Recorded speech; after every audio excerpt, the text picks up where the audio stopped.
Here's Navarro on the run. Navarro's going to keep it. Navarro for 6.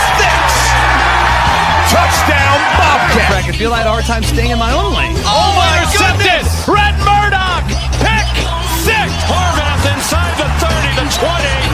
Blake Harvath will score. And Mendoza takes a big hit.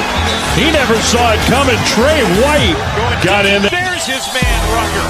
And nobody's going to catch him. Goodbye. Intercepted.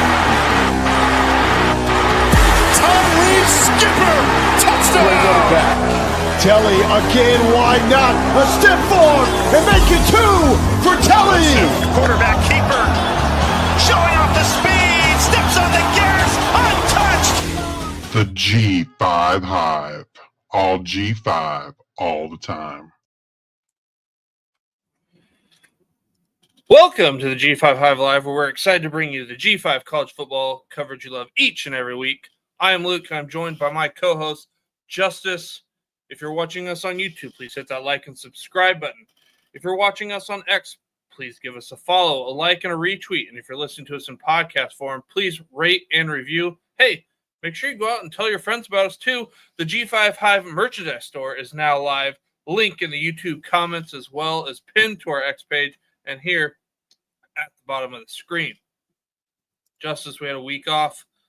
I was gone on vacation, spring break with the kiddos. Took them to Disney.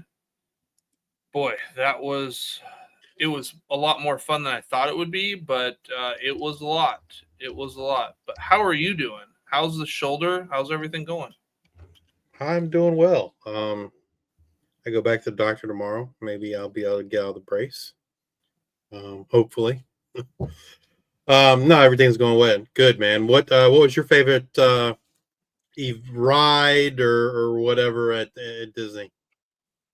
Honestly, it was probably the Animal Kingdom, just doing the safari with the kids, because I've got 2 kids that one can't ride everything, so we just pretty much stuck to kids ride. The only I feel like adult ride I really did was there was an Avengers ride. That was a roller coaster. That was unexpected. The roller coaster started going backwards and swiveled, and it was all dark, and it was inside, and it was just all over. It was good. There was a lot more 3D stuff just in general that I was not a fan of. I don't know if it's just I'm getting older. Did not like 3D or wearing the glasses and doing this and that. Not a fan, but I definitely like the safari stuff with the kids, seeing the animals, just because you're in their element type thing. But yeah, overall good. A lot of walking, way more carrying children than I really wanted to do, but you had to do it. Went to Legoland, that was pretty fun as well. But What was your kids' favorite? Probably they would just probably say being in a hotel. It's almost like Christmas. You get them a really cool toy and they play with the box more than the toy or whatever. That's kind of what it was. I know my son really liked when we went to Hollywood Studios, the Toy Story area. Big Forky fan.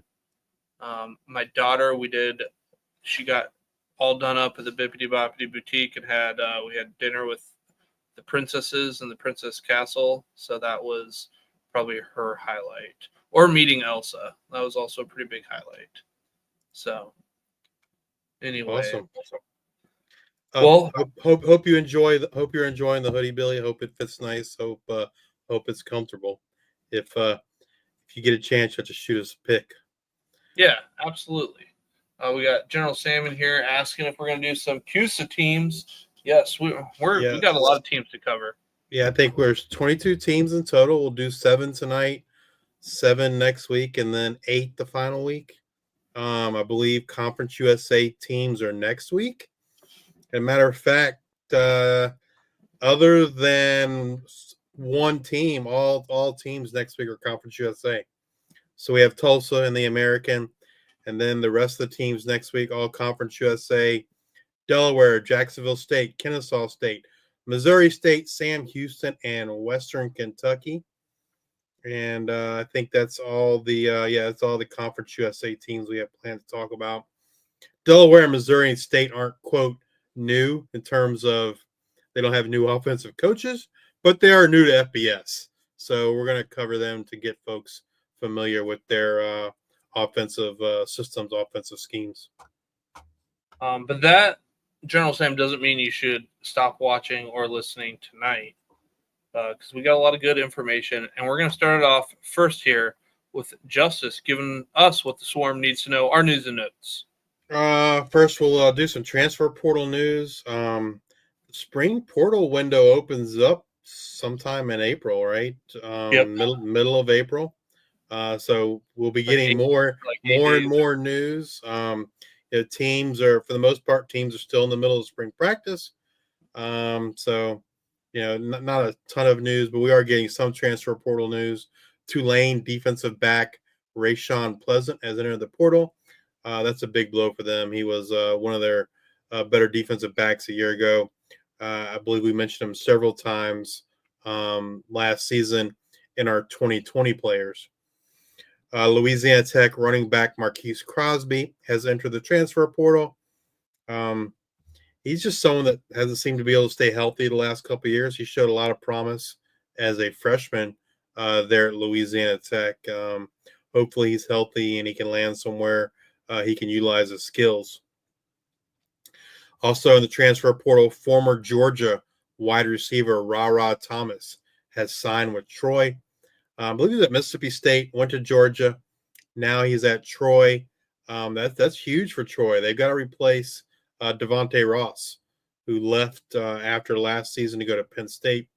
Devontae Ross was one of our G5 Hive All-Americans, had a monster season a year ago for Troy. So there's certainly some opportunity for someone to step up, and maybe that'll be Ra Thomas. Some other player news. Colorado State wide receiver Lewis Brown IV was dismissed from the team for an off the field incident. They haven't really said why. He left a year ago, went to San Diego State. Things didn't really pan out at San Diego State. He ends up going back to Colorado State, and now he's dismissed from the team. I read some rumors, I guess, that things weren't necessarily going great at San Diego State either. But so we'll see if he's able to land somewhere else, parlay, maybe get things together and parlay himself into a good season here. Some coaching news. So Bowling Green head coach Eddie George has finalized his coaching staff. If you're not familiar, Scott Loeffler left Bowling Green. I don't know. It's been a couple of weeks now. Went to be the QB coach over at for the Philadelphia Eagles. So they hired Eddie George, and rounding out his staff, he brings over Dwayne Alexander, who's going to be the assistant head coach and tight ends coach. He was the head coach at Tennessee Tech from 2018 to 2023. Brandon Fisher is coming over the defensive coordinator, and he is the son of former NFL coach Jeff Fisher. Bruce Johnson comes over as the wide receiver coach. He was most recently the wide receiver coach at Central Connecticut State. Following Eddie George from Tennessee State, he brings over Travis Partridge to be the offensive coordinator, quarterbacks coach, Richard McNutt as the DB coach, Joe Bowden, associate head coach, linebacker coach, Clyde Simmons, defensive line coach, and Josh Crawford as his running backs coach. And then he retained a couple of staff members from the Bowling Green staff. Alex Bayer will be the special teams coordinator. He was the tight ends coach under their former staff. Derek Johnson as DB coach, Greg Nozal as offensive line coach, and Brian White is a senior analyst and helps with the running backs. Wyoming running back coach Donnell Kirkwood, who was just hired in January, has left to accept a position at Washington State. And that's going to do it for coaching news. some more general spring practice news. I will say we're not like, if you're interested in like specific player news about what's going on, spring camps, spring practice, etc., follow us on Twitter. We're retweeting things every single day. So go over there if you're not following us on Twitter, or I'm sorry, on X at G5Hive. We are retweeting things every day that we see from the beat reporters that we follow with spring camp news. So there's a ton of spring camp news over there. But South Alabama today announced that they'll be having a spring showcase instead of a spring game / scrimmage. Maybe asking, well, what's surprising about that? Like, that's pretty much the norm nowadays. What I found interesting is what that's going to entail. So it's going to entail like the normal stuff, 7-on-7s and positional drills. But the things I thought that were rather interesting or different, cool, whatever, it's going to include things like fastest player competition, strongest man competition, quarterback accuracy competition. So all these kind of like individual skills among the team, which I think is really cool, something different, something you don't see. Another way to get fans engaged, help build some excitement. They'll also have a kids clinic and an autograph session. And I don't know, for me personally, like if you're not going to do, some 11-on-11 scrimmage, etc., this is a great thing to kind of increase fan engagement, get fans involved. Something that's kind of interesting, fun for the fans, fun for the players, and then the autograph session, right? Who doesn't enjoy an autograph session from their favorite team? So I don't know, just something different that I haven't seen other teams do. We saw Ole Miss do some of this type of stuff a year ago. They had like a hot dog eating contest. I think they did like a QB accuracy thing, and so just making it more of an event for fans. And I wish more schools would take that similar approach versus just closing things off. If you don't want to do an 11-on-11 scrimmage, sure, but do other things to try to increase fan engagement and excitement for your program and excitement for your players. A little bit of sad news this week. Georgia Southern's live mascot Freedom has passed away. Freedom was an American bald eagle that was rescued in 2004. And before every Georgia Southern home game, he would fly the stadium, do a lap around the stadium, land on his handler's hand. And it's going to be something that's going to be missed at Georgia Southern home games.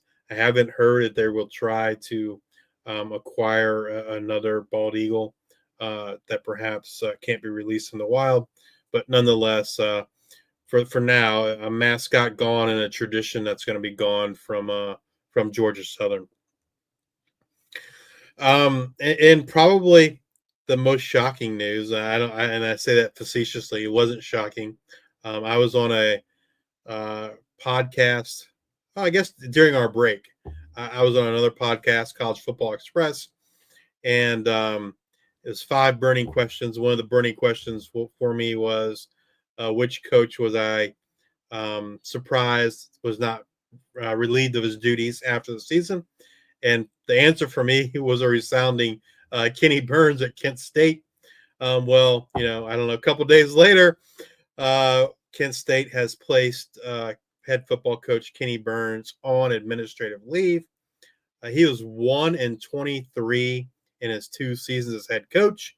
That lone win came early in the 2023 season against an FCS opponent. They have lost 21 straight games, including losing to the FCS opponent in 2024. Also, we talked about this back in November. CBS Sports Network reported at first that he was in had some financial legal troubles where he was being sued by a local bank for failing to make monthly payments on a credit card that had a balance that was in excess of $20,000. And there's been several other rumors about some not so great things that Kenny Burns may have been doing as well. And so, they haven't, quote, fired him yet, but that's kind of like and I feel like it's the writing on the wall. My guess is they're just continuing to do their due diligence so they can fire him with cause and not have to pay any sort of buyout. I mean, to me, he should have been fired after the season, given the results he's had the last 2 years. So, not surprising with all the extra stuff that they are looking to make that move now. Former Kent State, I don't know if he's a Hall of Famer, but he's one of the best players in Kent in Kent State history, and a former NFL player is tossing his name into the ring to be the next head coach there. Josh Cribbs, wide receiver Josh Cribbs. I was drawing a blank on his name. Josh Cribbs is trying to toss his name into the ring to be the potential next head coach of Kent State. While we were on break, EA Sports announced they will pay their players $1,500 each in NIL for college football 26. Last season, they paid them $600. That is, so it's more than doubled. And a lot of people think, oh, that's great. That's awesome that they did this. They were kind of forced to do this, in my opinion. We talked a couple weeks ago about a company called Pathway Sports that was signing entire teams to their portfolio. And one of the items in that contract that was signed was that the players would be reimbursed $1,500 or paid $1,500 for any NIL in a video game. So really all EA Sports did was match that, because to me their hand was kind of forced. I don't know how many teams ended up signing with Pathway Sports. It was a couple when we reported it a couple weeks ago. So EA Sports was kind of painted into a corner more or less, because if they wanted those teams, then they were going to, I mean, that money was coming from somewhere. I don't think Pathway was just going to double the amount of money EA was going to get just out of the kindness of their hearts. So yeah, but good news for the players. They're going to get more money this year. And then the last piece of news, we did a 2-part series on this, the NIL house settlement, revenue sharing, all that. If you did not watch that, I encourage you to go back and watch those 2 episodes. The first episode was done with a chief operating officer of a collective, the collective at Sam Houston. We talked about what this means in general terms for a collective, etc. And then the second part was with a former NCAA coach who is now works in a executive director role, I believe, in a sports management company. So 2 different perspectives on house settlement, NIL, revenue sharing, all that good stuff. If you did not check those out, go back and check them out. You can find them on our YouTube channel as well as in our podcast feed. But next Monday, April 7th, is the approval hearing for the house settlement, which would be the revenue, formalize the revenue sharing, roster limits, etc. I think the general consensus is that it's going to get approved, but the weird thing is it has to get approved in as whole. They can't change parts of it. And so, there's been some concern over the roster limits, because if teams opt in, they have to obey those roster limits. And the concerns weren't necessarily with like football. It was with some of the non-revenue sports where the roster limits are much less than what the current rosters are of those sports. And so the fear was that it would impact student athletes. There was also some other concerns in terms of like what this means potentially for non-revenue sports in terms of what they get paid, etc. So that there was a lot of folks not necessarily in agreement with the settlement. It'll be interesting to see what happens next week, just from the fact that it's an all or nothing deal. They either have to approve it as written or disapprove. They can't change parts of it, at least not next week. So Monday, that'll all come out. I think just based on what's been happening in the world, it would seem like it's going to get improved because it seems like for the most part, all the colleges are moving forward as if it's going to happen. I mean, even it's not a G5 school, but we saw in basketball we saw St. Francis, PA, a Division I school in basketball, was just in the NCAA tournament. Announced after the upcoming season, after the 25-26 season, they will be dropping down to Division III, and it was all because of this, because of the revenue sharing, etc. They didn't want to have to deal with it, so they are dropping all Division I sports to a Division III level. So it's gonna have impacts. I can see that with basketball in particular because there are so many D1 basketball schools. I can see that happening and maybe people blowing things out of proportion in the sense of, just in relation to football, I guess. Because I don't know how many D1 basketball teams there are, but there's got to be it's like 300 and something. Yeah, like I envision in what college football has 130, 140. Well, you got 100. Well, you have like 260, I think, somewhere around 260 FCS and FBS, which are both Division FCS and BS. Yeah, so like 260 total. I guess I was thinking more just FBS.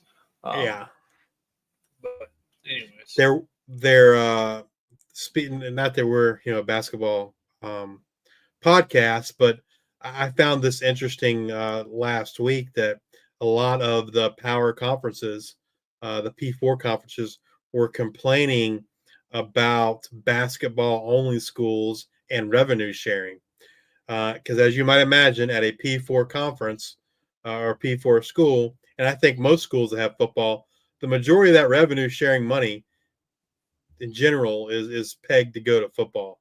Yeah, the estimates are anywhere 15 to 17% of that $20.5 million, if they reach the limit, will go to football. And so I found it funny because the P4 schools were complaining, well, it's not fair because a school that only has basketball and doesn't have football, in theory, if they have $20.5 million, they can spend all of that on basketball only. I don't know. I just kind of found it interesting that the P4 schools were, for lack of a better word, crying wolf. I just found that kind of comical because, number one, like, just because you have revenue sharing, you can still have an NIL collective, and the NIL collective is not governed by a cap. So you can spend as much as you want through an NIL collective. And so it's just funny. The schools with the most money, who will continue to get the most money and continue to widen the gap over everybody else, are complaining about the little guy that only has basketball. I just, it reminded me of the story of the boy that cried wolf. Thought it was pretty comical. But that's it. Well, no, one other piece of news came out, I don't know, maybe like a couple hours ago. Coastal Carolina. Oh, yeah. They announced all home football games, you will get free fountain drinks, free water, free hot dogs, free popcorn, and free nachos. You're allowed 4 items per visit to the concession stand, and you can have unlimited visits to the concession stand. That's pretty cool, right? Like, I don't know what. I'll be kind of curious on if there is a ticket increase where it just kind of builds that in. Obviously, you're going to have people on opposite ends of the spectrum. Where you have some people that, all you can eat buffet. I'm going to take everybody there. I'm sure you'll have everybody different, but also I could see, I have not been to Chanticleer's game. I don't know how many places there are for concessions. Maybe you see those lines and you're like, yeah, I'm good. Don't need to go get this. So it's almost like my parents were really cool when I was younger because I didn't have a curfew, but like all my friends had curfews. So then I ended up being home whenever my friends had to be home, even though I didn't have one. You know, maybe that's kind of what they're thinking. Plus, the ROI on popcorn is through the roof. It's like less than a penny to make, and they charge whatever for it. Yeah, I haven't been to a Coastal Carolina game, but I've been to a college game at their stadium. I went to the Myrtle Beach Bowl a couple years ago, and they have a couple concession stands on each side. So yeah, it'll be interesting to kind of see if it helps increase ticket sales. That's clearly what they're after. I know they've had some struggles. I think, don't quote me, but I want to say they're like next to last in attendance numbers in the Sun Belt. I believe only Louisiana Monroe is lower than them on attendance. So this is a way to kind of boost that. I also feel like they're probably, I don't know, like my expectations for Coastal Carolina this year are super low. And I expect that this is going to be Tim Beck's last season at Coastal. And so I don't know that they're going to have a great season either. And so maybe this is part of that too. Maybe they're anticipating that as well and trying to at least get some attendance numbers up. If I'm a student there, like I'm doing it for sure. Absolutely.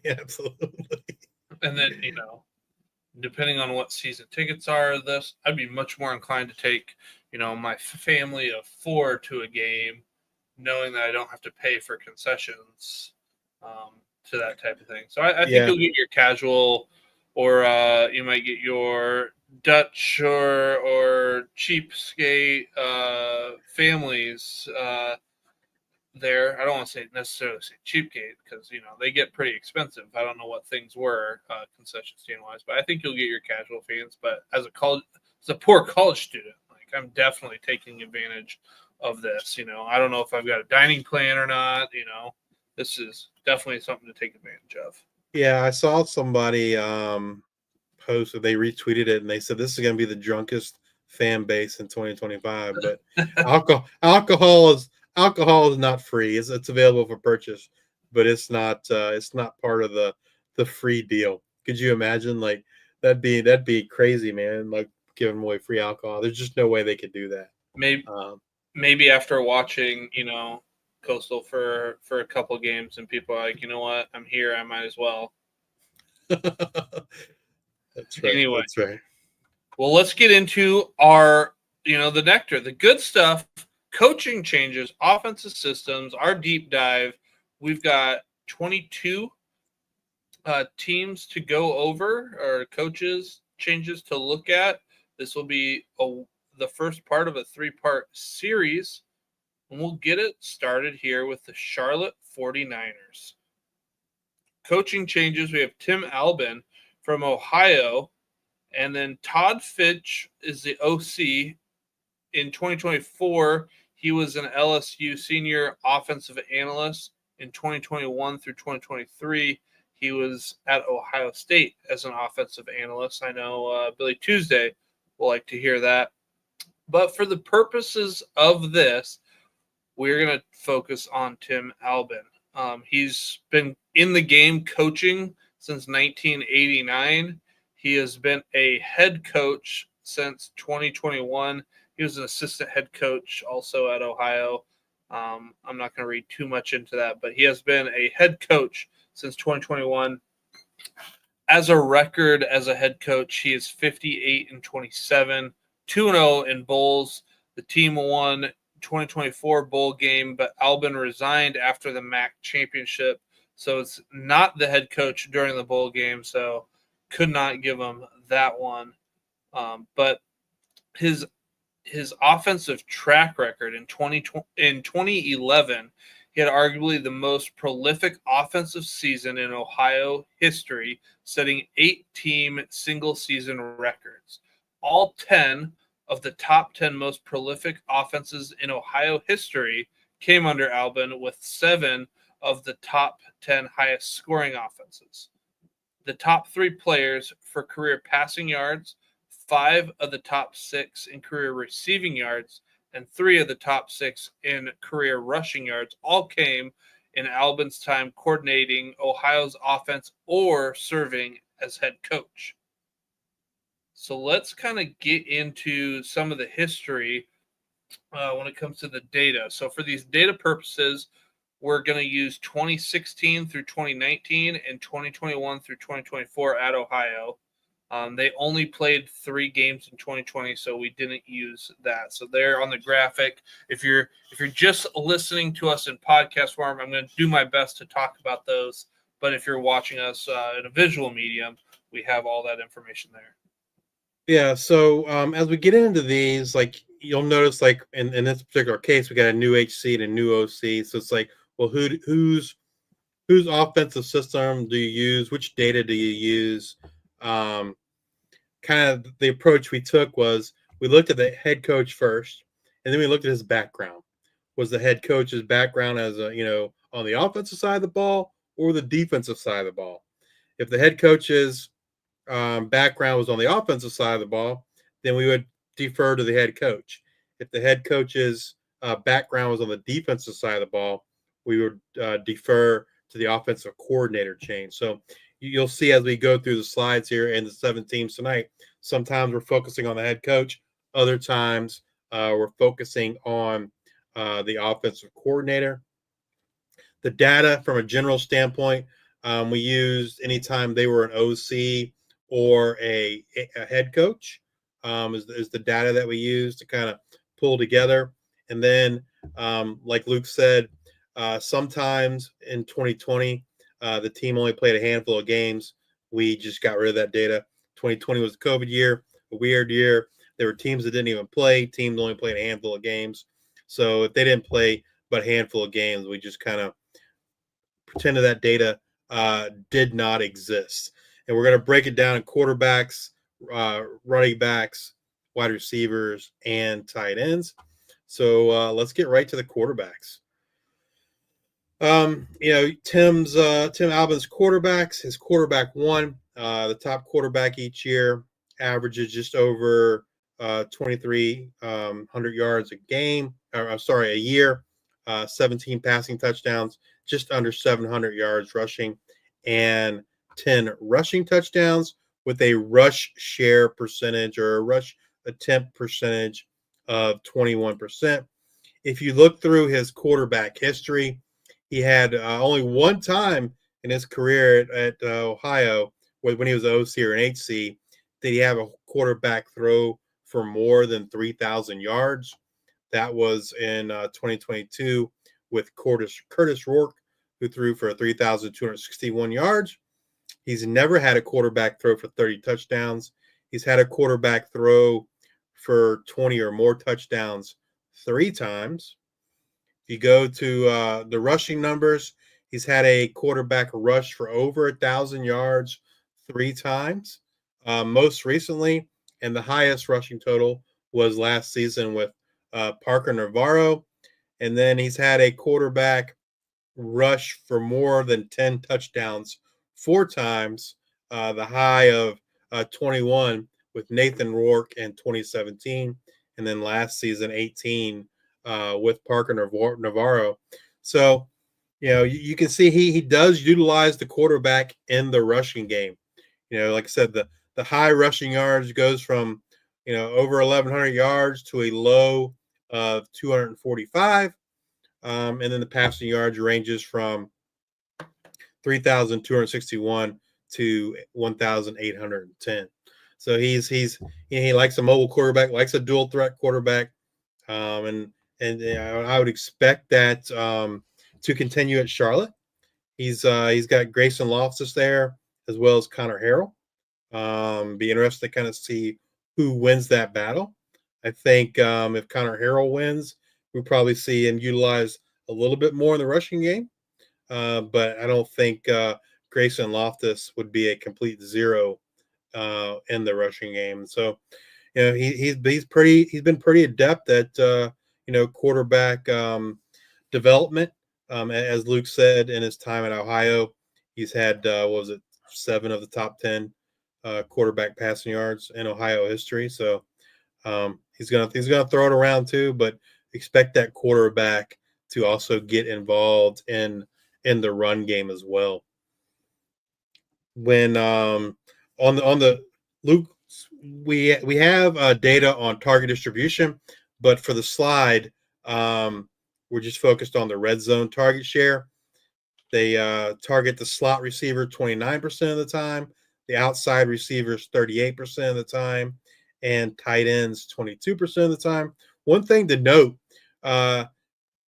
almost every situation, you're going to have two outside receivers or two wide receivers. So without fail, the wide receiver percentage is always, most times, always going to be higher. But you got to keep in mind that's at least two players. Most teams, I would say that probably the most often formation is two receivers outside, one receiver in the slot. Some teams run two receivers in the slot and don't have a tight end. But yeah, it's just something to keep in mind. Like when you're looking at numbers and when we talk about the receivers, that generally speaking, when you talk about slot wide receiver, that's usually just one player, whereas out wide, that's two receivers making up that percentage. Is there anything to note, I guess, Luke, between red zone and non-red zone versus, does anyone's target distribution pick up in the red zone? Yeah. Or non-red zone, I guess? The tight ends, their target distribution pretty much doubles, goes from 11.4% up to 22.4%. So definitely like to utilize the tight ends there in the red zone. And then the slot wide receiver, that stays about the same at that 29%, but then the out wide goes from 46% down to 38%. So they're going to look tight ends, slot, and then obviously running quarterback. So I think, they like to use the short game there. All right, let's move over to the running backs. And here we have broken down the top three running backs, RB1, RB2, RB3. As you can see, they do get the top two running backs involved quite a bit. Typically, the lead running back gets 33% of the rushing share. The RB2 gets 23%, and then RB3 gets 8.3%. And they get involved in the passing game, particularly their RB1. So what that kind of tells me is they like to find a running back that can kind of do it all. You'll see in some of these other offensive systems where there's really a split, right? You got like the main running back that's just a runner, and then a main running back that's a receiver. Tim Albin tends to find one has got to be able to do it all, be more of a all around running back, and they do utilize two running backs for the most part. If we look at the running back history, the top season was 1,305 yards by AJ Ouellette in 2018, but then it goes to a low of 804 yards. Demontre Tuggle. So 800 to 1,000 yards you can kind of expect from the running back one. Touchdowns varies anywhere from 9 to a low of 3 to a high of 12, and target share for the most part stays around that 20 number. But in 2016, he did have a running back get 80 targets. Hasn't come close since then. The highest target total for a running back since 2016, which was Pappy White at 80, was 36 by Sabingura in 2022. So Pappy White kind of an outlier there in terms of his usage in the passing game being so extreme, but nonetheless, he does use the running backs in the passing game. Anything you wanted to note here about the running back target distribution? Just that in the red zone, they're not going to really look that way. Outside the red zone, we talked about the running backs getting those targets. So pretty much from the goal line to the 20, they're going to be used 11.3%. But once you get into the red zone, that goes down to 8.9%. So again, we're looking at that slot wide receiver, the tight end, run or quarterback, running back, running the ball. I will point out the last 3 years, the average, Tim Albin's average has actually increased in terms of rushing yards for RB1. It's over 1,000 with 1,027. Touchdowns virtually the same. It bumps up to 10, but it's kind of trending where he's relying more and more often on one running back and giving us 1,000-yard back each and every year.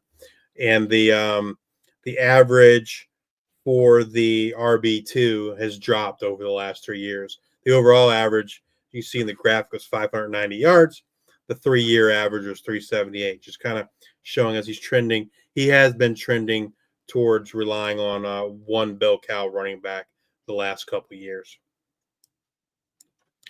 Moving over to the wide receivers in Tim Albin's offense. As you can see, typically the wide receiver 1 is the wide receiver that plays in the slot position. Sometimes you might see us, the slide might say 50-50. That's because in the history that we used, it was half the time was the outside wide receiver, the other half it was a slot receiver. But where we have a definitive position winner, like we do here with Tim Albin, you'll see slot or wide. And the wide receiver 1, typically in a Tim Albin offense, is the slot receiver. They've averaged over 85 targets a game and just under 80 targets a season, just under 800 yards for the season as well. If you look at the numbers in more detail, it goes from a high of 1,246 with Coleman Owen last season to a low of 380 yards in 20. Oh man, it's Tyler Walton in 2021. Sorry, 2021, with a low of 380 yards. Touchdowns, we've only seen double-digit touchdowns from his top receiver, from any receiver for that matter. One time, that was 11 in 2022 with Sam Wiglusz. Target share for the top guy is 25%. The next 2 receivers, as you might expect, because they do utilize a tight end, are both outside receivers. Wide receiver 2 getting a target share of 18%.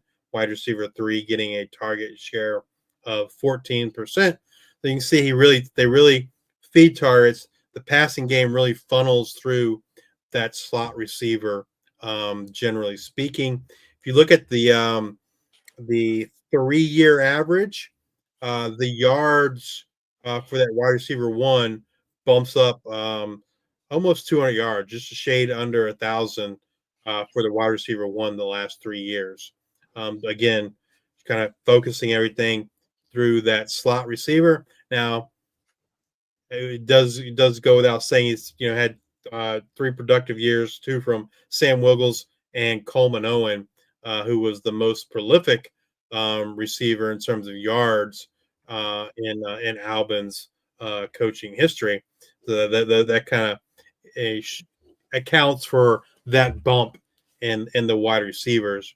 And again, everything funneling through the slot guy. Was there anything you wanted to talk about with receivers in target distribution? Not really, but just to add to 2024 and Coleman Owen, you had mentioned he had the most with 1,246 yards, and then that being in that 3-year average, it also happens to be your highest point there. So that's just kind of heads up type thing. So what we know so far, dual threat quarterback. He likes to utilize the one workhorse running back, utilizes them in the passing game, and the passing game is funneled through the slot receiver. So now we're going to move over to the tight end position. The tight end position under Tim Albin is tight end 1, averages about 27 targets a season, just over 200 yards and 2 touchdowns. with a target share just under 8%, and they run routes 70% of the time, which means they are blocking the other 30% of the time, which is it's of the tight ends we're going to talk about tonight. It's one of the lower route percentages. The rest are much higher than Tim Alvin, so he utilizes the tight end a lot to block. If you look at the high season for yards for a tight end was 360 in 2019 by Ryan Lorman, and that goes to a low of 84 in 2018 with Connor Brown. Touchdowns, a high of 5. Again, 2019, Ryan Lorman. They've had 0. Ryan Lorman's 360-yard season, the only season that a tight end has gotten over 300 yards. And there's only been 2 seasons where a tight end has gotten 30 or more targets under Tim Alvin. So they're not heavily utilized in the passing game, but it is important to note that they are utilized in the red zone. As you can see, their target share outside the red zone is only about 11% for all tight ends and 22% at tight ends. One thing I want to point out in this graphic, because when I was making it, at first it threw me for a loop. So you see the 2 target shares at 22% and 11% on the bottom, and then you see the target share for the tight end 1 at 7.8%. You're like, that doesn't make any sense. Well, the reason why it makes sense is because the charts, these are players. These are individual players. When we're talking about target share numbers, we're talking about the position as a whole. So the tight end 1 isn't getting all 22% of those red zone targets, but the tight end group as a unit is getting 22% of those red zone targets. So that's kind of a subtle difference between when we're talking about target distributions in terms of red zone, non-red zone, etc., and versus the chart you see when we talk about target share. That there's a slight difference there because one, we're talking about individual players. The other, we're talking about the position unit as a whole. Anything you wanted to add on tight ends? No, that covers it. Just that, that usage will go up there in the red zone. Yeah, so Tim Alvin, dual threat quarterback, workhorse running back used in the passing game, slot receiver, tight ends utilized in the red zone. Those are kind of the key takeaways for a Tim Alvin offense. All right. Well, let's move over to the Florida Atlantic Owls. We've got Zach Kitley, who comes in, and Kitley, his history, he's been coaching since 2013, but he's been an OC since 2018, where he was at Houston Baptist, moves over to Western Kentucky, and then Texas Tech, and then here we are at FAU. Kitley's offensive track record, it's fast-paced, it's an air raid scheme. While most think of the passing numbers under Kitley, they did have a strong rushing attack at Texas Tech the last few seasons. And in 2021, Western Kentucky's offense was ranked number 1 in the nation behind strong quarterback play from Bailey Zappi, who threw for nearly 6,000 yards and 62 touchdowns, both FBS single-season records. I think if we could ever see something like that, that's almost like the Hawaii offense in, what was it, 2007, 2006, something like that. Just amazing. Again, when we're talking about data and we're kind of diving into this, for those purposes, we're using the 2021 Western Kentucky season and 2022, 2023, 2024 while at Texas Tech. So in the graphics for Zach Kitley, I think it's important to note that we're including all those numbers, and we'll talk about the 3-year averages because the 3-year averages don't include that record-breaking season from Bailey Zappi and Jared Stearns, etc.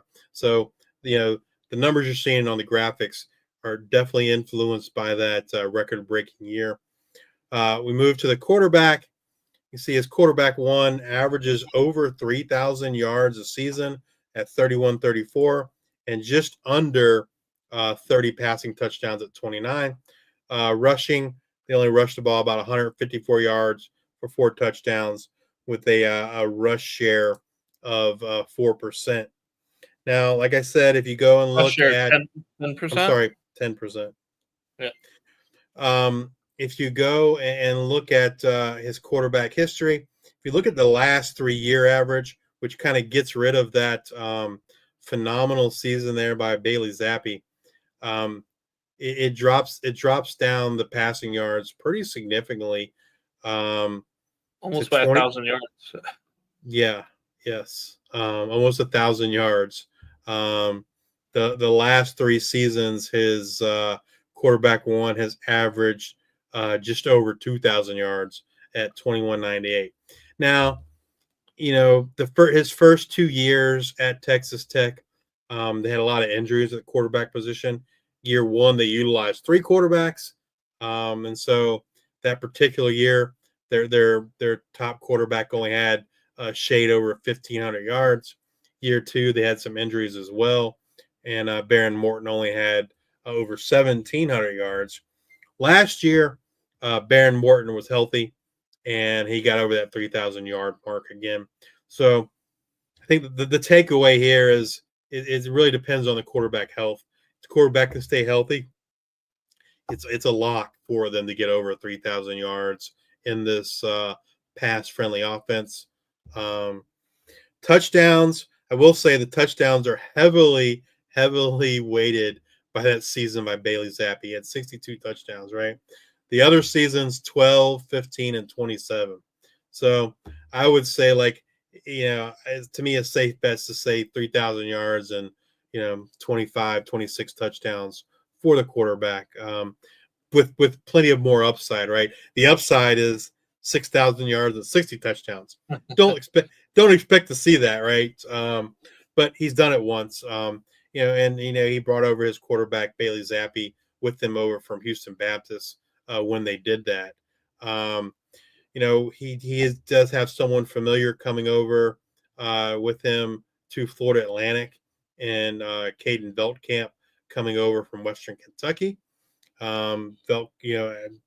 Obviously Zach Kitley was there at Western Kentucky in 2021, so he has some familiarity with Caden Veltkamp.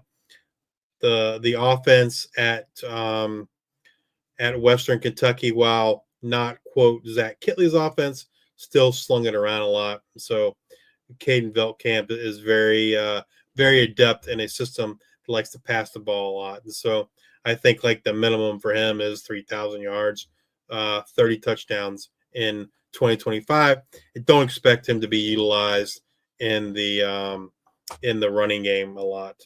When you're looking at when the quarterback's looking to throw the ball in the red zone, he's looking at 29% time at the slot, 39% out wide, and 20% at the tight end. Once again, kind of remember in a lot of offenses, the wide receiver, the outside receiver / wide receiver, that's really 2 players. Anything you want to add about the quarterback, Luke? Just looking at the target distribution of all players, and we'll get to that too, but you see a decrease, and again, from non-red zone to the red zone, you see a decrease in target distribution to the running back. You see a huge uptick in the tight end, which we'll get to later. But then overall for wide receivers, you see a drop. You see a drop for the slot by about 5%. You see a drop by the out wide by about 8%.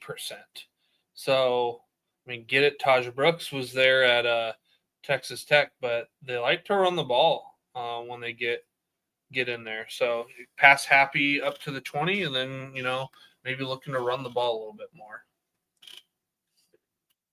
So speaking of running backs, like Luke said, the last 3 years he's had Taj Brooks there at Texas Tech, and particularly the last 2 years they fed him the ball a lot. When Kitley was at Florida Atlantic, running the ball was an afterthought. Their top running back in terms of rushing yards had 619 yards that year in Western Kentucky. But the last two seasons with Taj Brooks, we've seen him over 1,500 yards each of the last 2 years, and getting close, not quite, but getting close to 300 carries. His year at Western Kentucky, the top running back only barely scratched the 100 carries. And so I think what you've seen is a little bit of change in philosophy, and also adapting to his personnel. He came over with Bailey Zappi. He came over with Jared Stearns, Western Kentucky. They had been in that offense for several years. They were slinging it around. The last couple of years, and maybe it was because of the quarterback injury history, right? They've had, for 2 of the 3 years, they kind of had a roulette there at quarterback, but they had Taj Brooks, who was an outstanding college running back, and so they leaned on him heavily there at Texas Tech. And so I think what we're going to see from the running back position is a mix, right?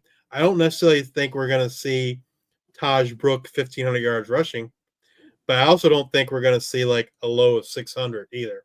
I think we're going to see, probably somewhere in the middle, maybe 8, maybe 900 yards from their top running back. Is if I was to bet, that's what I would kind of be betting on. I think he's learned a little bit of ball control in his time at Texas Tech, and the most important thing is to win games, right? And so I think he understands that, and so he's going to utilize the running back more than he did at Western Kentucky, but I don't think it's going to be to the same extent we saw in his time at Texas Tech. Let's move over to well, before we do that, we'll talk about the passing game, the running backs and the passing game. We see that the average for running back one is 26 catches for 152 yards in a season. So that again, that's heavily influenced by the last couple years with Taj Brooks, who had over 30 targets in each of the last 2 years.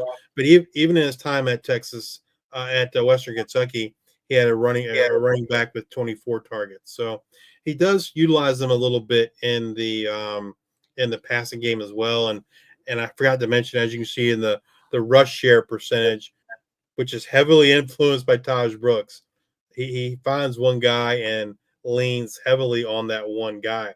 I will say at Western Kentucky, it was really more of a three-headed monster at running back, if you will. There wasn't really one guy that was, utilized much heavier than any others. All right, let's move over to the wide receivers. And the wide receiver one in a Zach Kitley offense is the slot receiver. Averages over 100 targets a year with 82 catches and over 1,000 yards and 7 touchdowns. Slot receiver earns about 21% of the targets. Wide receiver 2 and wide receiver 3. Kitley's offense is, generally speaking, if there's not a tight end on the field, it's 2 slot guys, 2 out wide guys. And so his wide receiver 2 and wide receiver 3, it's been over the course of those 4 years, half the time it was a slot guy, the other half the time it was a guy out wide. And so that's why you see the 50-50 use there.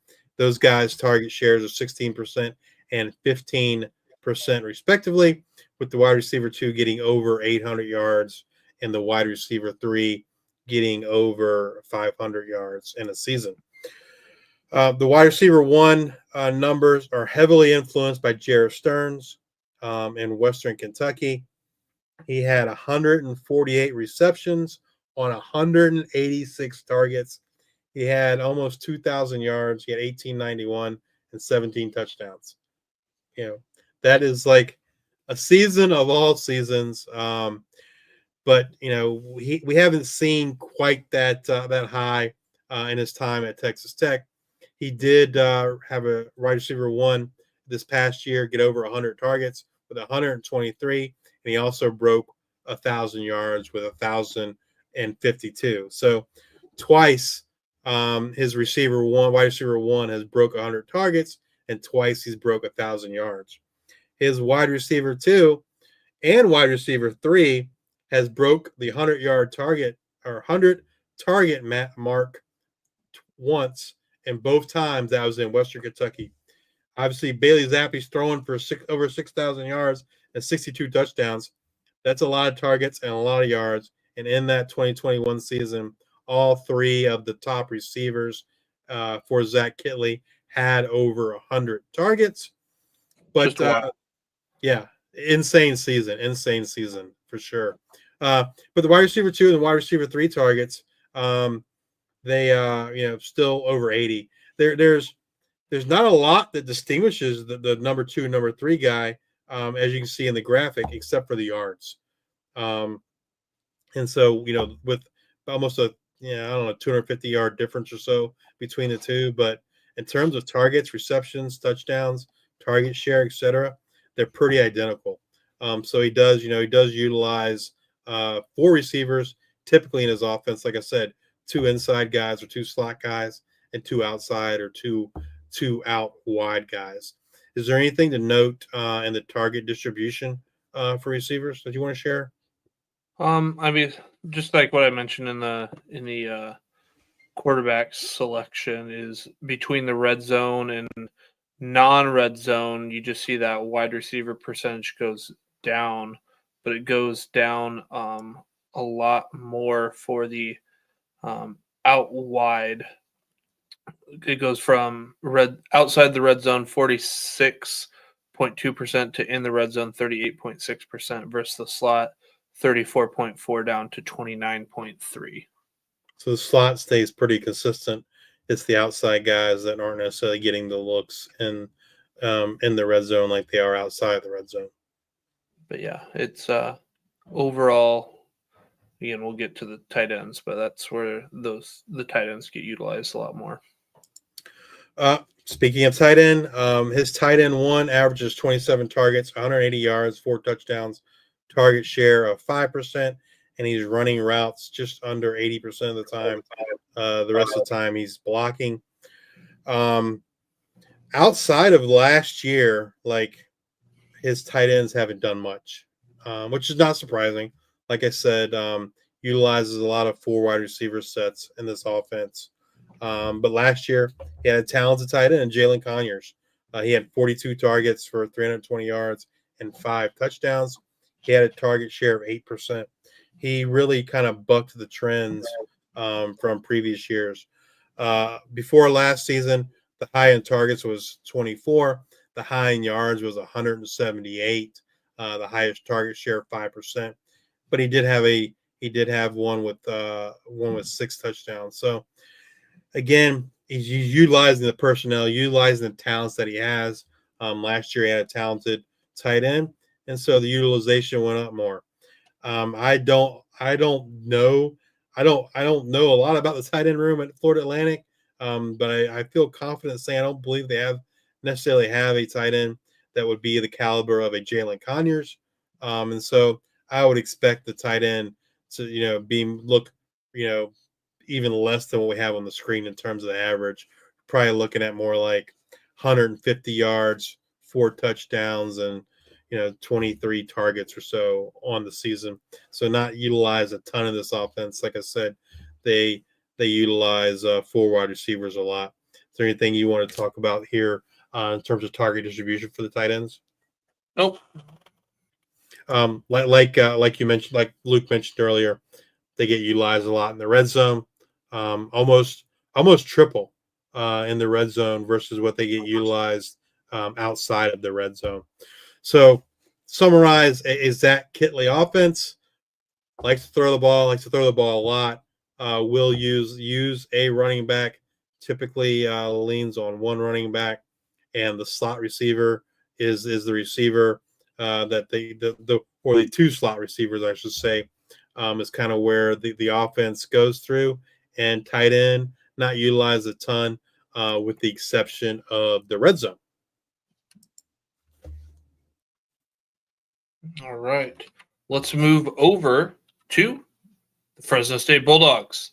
Coaching changes here. We've got head coach Matt Entz will be in his first season. He comes from USC, where he was an assistant head coach and linebacker coach. So what's that tell us? We need to dig into this OC, and that's Josh Davis. He will be in his first season, joins via South Dakota, where he was the OC there in 2023 and 2024. So that's who we're going to focus on there. But in his time, he's been coaching since 2006, where he started as a student coach at South Dakota State. Has kind of bounced around, assistant coach at Iowa Western, which is a really good JUCO school. And then he was over at he was the OC and quarterbacks coach at Northwestern College, which is NAIA, which is close to where I went to college, and they're pretty good at they're not too bad at football now. But yeah, he's been in 2022 as a passing game coordinator at South Dakota State, and then moved to being an OC in 2023 and 2024 at South Dakota. His track record at NAIA Northwestern, his offenses were known for the passing. 6 seasons, they were a top 10 passing offense in the NAIA. In his early years as an OC, he would spread it out and throw it just all over the field. He's kind of morphed into a ball control running game offensive style. When asked about his plans for Fresno State, he points to the controlling the line of scrimmage, solid run game, letting the passing game develop off of a good running game. Strong running games have also been a trademark under head coach Matt Entz. And just something about Fresno State is it's just kind of an interesting culture there, where they typically hire from within and they like to run the ball. This time they go outside the Fresno, I don't know, the family tree type thing, but they bring in a similar style to what Fresno State typically likes to do in running the ball. When we're looking at data in the next slides here for what Justice will be talking about, we're going to be using just the 2023 and 2024 data for South Dakota. Did not have a lot of data when he was the OC at Northwestern College. Sorry about that, guys. One thing to also point out, when we talk about coaches that have no FBS coaching experience, only FCS, we don't have red zone data for FCS coaches. So when we talk about target distribution, we do have that data. It's just all situations. We don't have red zone specific or non-red zone specific data when it comes to coaches with an FCS background. This Josh Davis is kind of an interesting case study, because he goes from the kind of the Zach Kitley offense, I guess, if you will, throw it all over the field, to barely throw the ball or throw the ball minimally and just pound the running backs and play solid defense, which I think is what Matt Entz wants to do too. And so that's certainly what I expect from this Fresno State offense. Like Luke said, that's kind of what Davis has talked about when folks have asked him what to expect for this Fresno State offense. So they bring over Mikey Keene. Josh Davis is quarterback one at South Dakota. Was averaged just under 300 attempts for 2,736 yards, 17 passing touchdowns. As you can see on the screen, rushing yards 18, half a touchdown a season. They're not, they haven't been utilized in the running game, and that kind of fits. I'm sorry, I said Mikey Keene. They lost Mikey Keene. They bring in EJ Warner, coming over from Rice as the quarterback there at Fresno State, and so it's gonna be interesting, right? Because I feel like EJ Warner's MO the last two places he's been is they haven't been very good. He's had to throw the ball a lot. It's been a lot on his shoulders. And I feel like in this offense, it's really going to be more of a game manager, more or less. So it'll be interesting to kind of see how EJ adapts to a different style, if you will. He's not going to have to throw it as much, or at least that's the expectation, like he did at Temple and Rice, because the teams are just bad and they were generally down a lot, and so they threw the ball a lot. Whereas Fresno State, like, he's going to be asked to be much more of a game manager, perhaps, than he was at his previous stops at Rice and at Temple. You look at where the quarterback likes to throw the ball. It's a pretty even split. You know, the slot receiver 28%, the outside receiver 28%, and the tight end 21%. That's spreading the ball around pretty evenly, about as even as you're going to see in college football. So let's move over to the focal point of these offenses under Josh Davis, and that is the running back. As you can see, his running back one averages over 1,000 yards and has a rush share of 41%. The number two running back, it's just under 900 yards with a rush share of 27%, and RB3, 322 yards and 11%. So you can see they really rely heavily on two running backs. Last year at South Dakota, he had two running backs over 1,000 yards. He had Travis Thies with 1,187 yards and 19 touchdowns, and Charles Pierre Jr. with 1,249 yards and 16 touchdowns.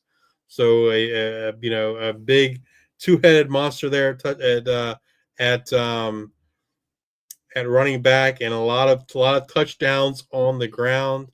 And I got to say that kind of, to me, that matches up with the personnel that Fresno State has returning, right? They've got Bryson Donaldson. They got Elijah Gilliam. They bring in Rayshawn Luke. I believe they lost like 3 or 4 receivers in the portal. So that wide receiver room doesn't have a ton of experience. And so, again, like, the personnel clearly matches, I think, what both the OC and the HC want to do. And so I'm certainly expecting a big season out of Bryson Donaldson here for Fresno State. I think Elijah Gilliam's going to be the 1B, if you will, with Bryson Donaldson as the 1A. I think Donaldson's the more talented running back, and so I think he's gonna be the one to kind of set the tone, if you will. And some people may ask, Justice, why do you think, Gilliam was the guy there? Sherrod went down. Gilliam took over. He was the guy. Why do you think it's Donaldson over Gilliam? Well, I think towards the end of the year, like, Donaldson showed more. Gilliam, I think, kind of showed what he is. He's a put his head down and attack the middle of the line. He's not gonna break a lot of tackles. Not gonna break away. He's gonna get you a couple yards of carry. You need 3 yards, he'll get you 3 yards. You need 5 yards, he'll get you 3 yards. It's there was just no explosive plays for Fresno State with Gilliam. Like, he might have had 1 or 2, like, he might have had a couple, but like it was kind of, you need 5 yards, I'll get you 3. You need 3 yards, I'll get you 3. You need 1, I'll get you 3. Like, that's just kind of what he was. So that's kind of when Justice says, I think Donaldson has that chance to be that 1A. That's kind of what he's alluding to there. Yeah, and they also like to use, like, in terms of in the passing game, that top running back is utilized much more in the passing game. And again, I think that suits Donaldson's skill set much more than Gilliam, with the RB1 averaging 30 receptions, 270 yards. Last season, the top running back had 33 receptions, 385 yards. So, to me, if someone's going to get to those numbers, it's going to be Bryson Donaldson. I will say, though, with Rayshawn Luke coming, smaller, faster guy, I can see him potentially being kind of the guy that might outshine both Donaldson and Gilliam in terms of targets. But Rayshon Luke's not the guy that's going to run the ball up the middle or between the tackles. He's a small, shifty kind of a scat back. So if they want to utilize just one running back in the passing game, I think it's going to be Luke. But again, I think Bryson Donaldson's in for a huge breakout season here at Fresno State under OC Josh Davis. All right, moving over to the receivers, we've kind of talked about this passing game isn't necessarily, it isn't like anywhere near the other two we've talked about so far in Kitley and Tim Albin, but their wide receiver one, they target about 75 times a season, just over 50 catches, a little shade over 800 yards, 5 touchdowns. It's generally an outside receiver with a target share of 26%. The wide receiver two drops down drastically, 37 targets, 24 receptions, 480 yards, target share of 13%. That's the slot guy. And then the wide receiver three is the other outside guy. 19 targets, 215 yards, 2 touchdowns, a target share of 6.5%. So while they don't throw the ball a lot, they tend to kind of focus the efforts on one guy, and it's one of the outside receivers. Again, he's not had his high in terms of yardage for a receiver was 895 yards on 76 targets with 51 receptions in 2023. So, don't expect a whole lot out of this passing game, but it does seem like the passing game is kind of, for the most part, funneled through one wide receiver. Anything you wanted to note on the wide receivers here, Luke? No.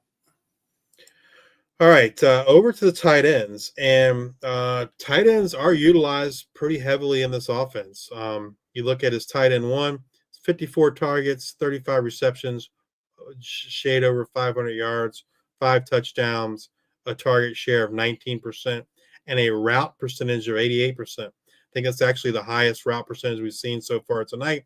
So he's only blocking 12%, which to me seems odd, right? Because you have a team that likes to run the ball so much. You would think that the tight end would, probably stay in and also block on passing downs, but that's not the case. The tight end is actually running routes on passing downs 88% of the time. We don't have red zone targets share here for the tight end, but just based on what we see with the general target share, 19%, looking at those receivers, it seems like the tight end is probably pretty heavily targeted in the red zone. We know the running backs get utilized a lot, and so I'm going to go out on a limb a little bit and say, hey, if they're going to pass the ball in the red zone, it's going to the tight end. But to kind of sum up a Josh Davis offense, quarterbacks seems like more like a game manager. Running backs are utilized heavily, particularly the RB1, who has over 40% rush share. And then the tight ends are utilized in this offense pretty heavily as well. When they do pass to the receivers, it is one of the outside receivers.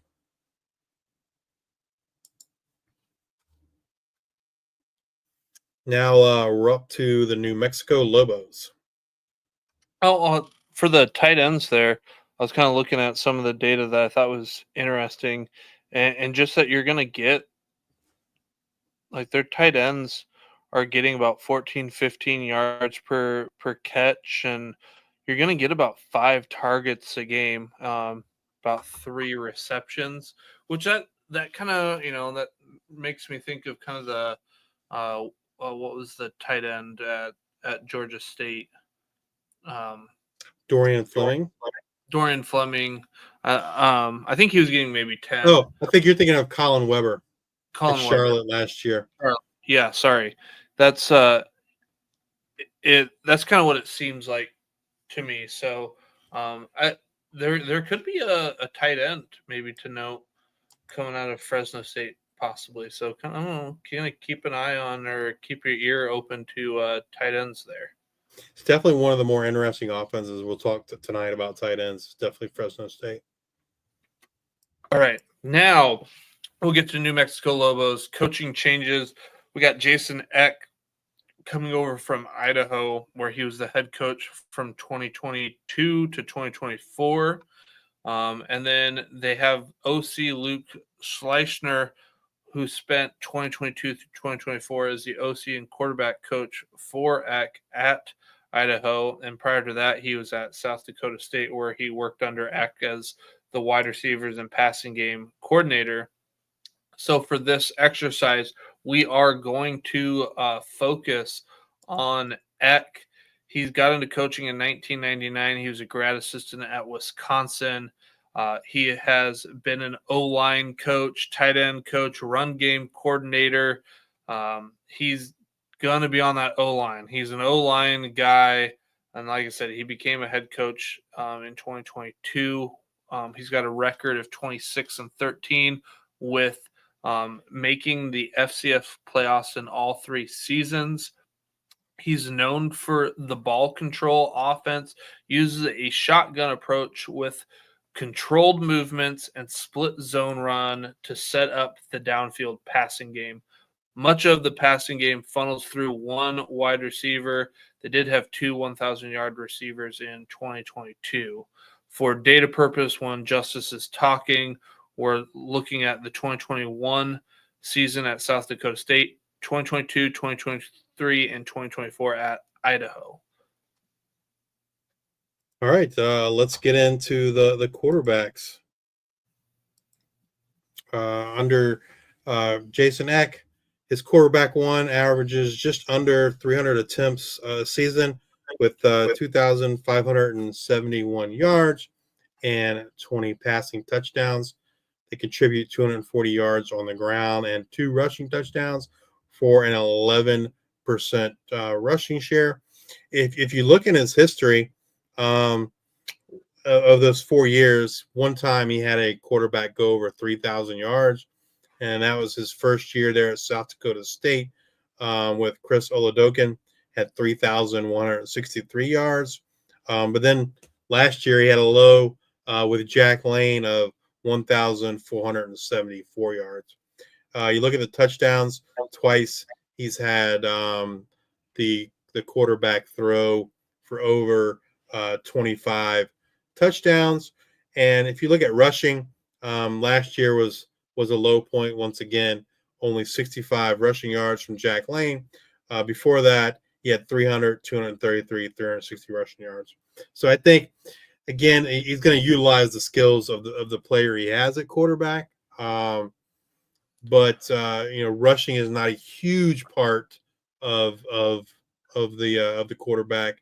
And with the quarterbacks in rushing, again, in college, they consider sacks as sack yardage. I think that's then considered a rush attempt.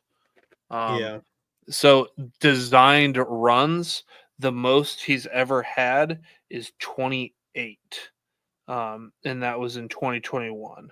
So that kind of tells you what he's looking for in his quarterback there.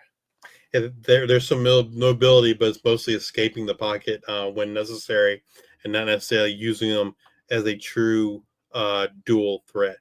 Target distribution, the slot receiver, 27%, out wide, 43%, and tight ends, 19%. And as Luke said, they rely heavily on those outside receivers, particularly one outside receiver, which we'll get to in a moment. Moving over to the running backs, his running back one averages just under 1,000 yards with 944 with 13 touchdowns, rush share of 34%. RB2, 670 yards, 5 touchdowns. RB3, 361 yards, 2 touchdowns. As you can see, the running backs really are not utilized in the passing game. And it's generally, one running back, kind of a 1-2 punch, I guess, if you will, where the third running back isn't utilized as much. In his history, he's had 2,000-yard rushers in 2023 and in 2021. Last year, his top rusher was 566 yards, and number 2 guy was 540. So he didn't really have a kind of a top dog a year ago. But his other 3 years, there was a big difference in terms of rushing yards between his top running back and his number 2 guy. Last year, it just seems, Idaho made the playoffs, so they were doing something right. But from a pure statistical standpoint, neither the quarterback or any of the running backs stand out. Touchdown wise, generally speaking, his top running back does get double-digit touchdowns. The only exception in that history was, again, last year, where he had one running back get 7 touchdowns and another get 5. You look at the previous years, 18 touchdowns, 12 touchdowns, 16 touchdowns. So, you're looking for just under 1,000 yards and double-digit touchdowns out of the RB1 under Jason Eck. Anything you want to add on running backs before we move to receivers, Luke? Nope. All right, wide receivers. And as you see, they really funnel things heavily through one of the out wide receivers. His wide receiver 1 averages 119 targets, 81 receptions, 1,200 yards, and 11 touchdowns for a 33% target share. And it's a guy on the outside. The wide receiver 2 is the slot guy with 81 targets, 50 receptions, 819 yards, 5 touchdowns for a 22% target share. And it really drops off after that. You can see the wide receiver 3 with less than 8% target share. So he funnels things. The passing game goes through the slot guy and the outside guy, with the outside guy really being the top dog in a Jason Eck offense. If we look at his history, his number 1 receiver has broken 1,000 yards every single year. Again, that's why the average is 1,200. His lowest is 1148. His highest is 1235. 3 out of the 4 years, the top receiver broke 1,200 yards. Once in his history, he had 2,000-yard receivers, and that was in 2022, where he had number 1 guy had 1,211, and number 2, 1,057. But even last year, his number 2 guy had 963 yards. And then after those top 2 guys, man, it really falls off a cliff. The top yardage for their wide receiver 3, 381, as a high with a low of 152. So again, the passing game is kind of funneled through the slot guy and one of the outside receivers, with the outside receiver guy, the outside receiver kind of being the top dog in this offense. And is it Keegan Johnson that I think is there at New Mexico? And I think the general thought is that Keegan Johnson is going to be that top dog, that wide receiver 1 for the Lobos in 2025 outside. Anything else you wanted to add with receivers? Just kind of like an interesting, note, being an offensive line coach and wanting to run the ball, and the quarterback's not really having a whole bunch of success, of just like how prolific like the wide receiver 1 is. Like, all right, like we're not going to be great, but we're going to have a lot of volume to throw. 119 targets is crazy, especially on an average over 4 years of there's not a year that's under 102 targets. Like there's back-to-back years of over 130 targets for the top wide receiver. That is kind of just crazy. And even just the wide receiver 2, that volume of 80. They're right there between 72 and 88. Like it's pretty good. You know what you're going to get from that wide receiver 2. But it's just kind of, I don't know, it's an interesting note. There doesn't, like, you would think with something like that, the quarterbacks would just like jump off the page to you, and it's not. It's just It's just they're funneling everything so much through those 1 or 2 receivers, and then everyone else gets virtually nothing. Yep. All right, move over to the tight ends. The tight end 1 under Jason Eck averages 41 targets, 32 catches for 358 yards, and 3 touchdowns with an 11% target share and a route percentage of 87%. The important thing to note here is this is heavily influenced by his first year as OC at South Dakota State. And who did he have as tight end? Green Bay Packer, NFL star Tucker Kraft. And so, as you might imagine, his numbers were, outstanding for a tight end. That season, he had 84 targets, 65 catches, 770 yards, and 6 touchdowns. So if we look at the last 3 years average, which takes out Tucker Kraft, the tight end position looks even less enticing than it does on the screen. They're only averaging 26 targets, 21 catches, 220 yards, and 1.3 touchdowns a season. So, kind of what this tells you, he's going to utilize the personnel he has. If he has another Tucker Kraft, he's going to feed Tucker Kraft. But if there is no Tucker Kraft on the roster, the tight end doesn't get utilized very much. They do run routes 80% of the time on pass plays, which is on the higher end of things. But again, they're just not. If the talent isn't there, the tight end isn't really utilized in Jason Eck offense. I think the main takeaway for me was how much of of a Jason Eck offense is funneled really through 2 receivers, right? With one of them kind of even standing out above the other. That was kind of like to me the biggest notes in a Jason Eck offense. Anything else you wanted to add, Luke?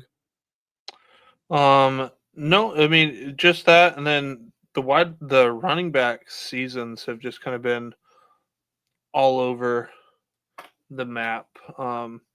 Where Pierre Strong in 2021 had almost 1,700 yards, and then you have Roshan Johnson in 2022 that was like 400 yards. So it's kind of like, I don't know. It's just, again, utilizing the personnel that they got. I think that's what they're really going to lean on. With the exception at wide receiver, they're going to feed those 2 guys, it looks like. Yep. All right. Well, let's move over to the UNLV Rebels. We have Dan Mullen coming in as the new head coach, TV personality since leaving Florida. He was the head coach at Florida in 2018 through 2021. He was at Mississippi State 2009 through 2017. They also bring in OC Corey Dennis. In 2024, he was the passing game coordinator and quarterback coach at Tulsa. We loved what they were doing there, especially at the end of the season. 2020 through 2023, he was the QB coach at Ohio State. But for all intensive purposes, we are taking a look at Dan Mullen and focusing on him. He started coaching in 1994, where he was the wide receiver coach at Wagner. Then he became a quarterbacks coach at Bowling Green, then went to Utah. That seems to be a thing. Go to Bowling Green. Well, that's where, Urban Meyer. Urban Meyer came from, right? That's who he's following here. He's following Urban Meyer. Yep, and then goes to be the OC quarterback coach at Florida, then head coach at Mississippi State, and then head coach at Florida. His head coaching record is 103-61. He is 7-3 in bowls. He won the SEC East in 2020. Mullen's track record: spread formation that features a power running game and mobile quarterback.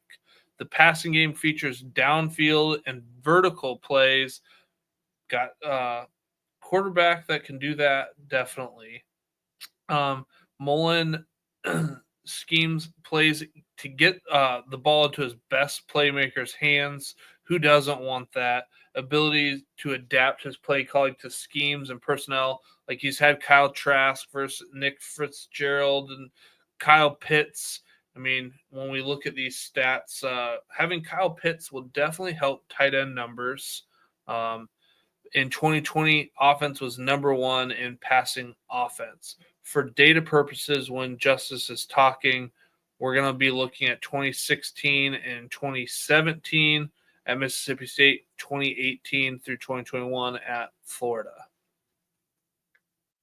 All right, let's move over the quarterbacks. And as Luke said, he's shown the ability to kind of mold the offense around the quarterback's talents. I think generally what he wants is a dual threat quarterback, but he's not afraid to if he doesn't have that, that's fine too. To go from Nick Fitzgerald to Kyle Trask, those are two very contrasting quarterbacks. Nick Fitzgerald, 1,700 yards passing, 2,400 yards passing. Then you go to the rushing side of things, 1,440 yards rushing, 1,000 yards rushing. So Nick Fitzgerald, very much a running threat, not as much of a passing threat. And then you go like the complete opposite end of the spectrum, Kyle Trask, almost 3,000 yards passing, 4,278 yards passing. And then you look at his rushing, 170, 172. So I think while he wants, if he has his druthers, he wants a mobile dual threat quarterback. He has definitely shown the ability to utilize the talents of the quarterback that he does have and mold them in this offense. And the interesting thing here that UNLV is he kind of has two, not as contrasting as Fitzgerald and Trask, but maybe not far behind, right? You got Alex Orji coming over from Michigan, who is a load in the running game. He's built to run the ball. His passing acumen leaves a lot to be desired. And then he also has Anthony Calandria coming over from Virginia, who's known more of as a gunslinger. I would say Calandria, he's not a zero in the running game. He's mobile. He's probably more mobile than Kyle Trask is. If he was to play, I think if Anthony Calandria was to start the season and be the starting quarterback all year, he'd probably get you 300, maybe 400 yards rushing. But again, he's got these two quarterbacks, and to me, it's going to be interesting to kind of see what wins out. Orji, just is crazy from an athletic standpoint, but man, like he is not a good passer, and so it'll be interesting to see if Mullen's able to get him to improve passing. But what do you get when you throw these two styles together? You get 352 attempts a year, 2,770 yards, 25 passing touchdowns, averaging 679 yards rushing, 8 touchdowns, and a 24% rush share. Again, you kind of you see the extremes, and he's gonna mold the quarterback play to the skills of whoever his quarterback is, whether that's Anthony Calandria or Alex Orji in 2025. Who does the quarterback like to throw the ball to in the red zone? You see a pretty even split here. Wide receiver in the slot, 28%, the outside guys, 27%, and the tight ends, 24%. Anything you wanted to add on the quarterbacks, Luke? Just when we're talking about those different styles, designed runs there when he was at Mississippi State with Fitzgerald, 175 yard design runs, 150 design runs, and then when he's got Kyle Trask, it's 33 and 35 designed runs. So yeah, this will be interesting. He did have Emory Jones there in his last year, and he had a little over 800 rushing yards and over 100 designed runs. So he's definitely wants a quarterback to be mobile and designed runs, not just the scramble aspect of it.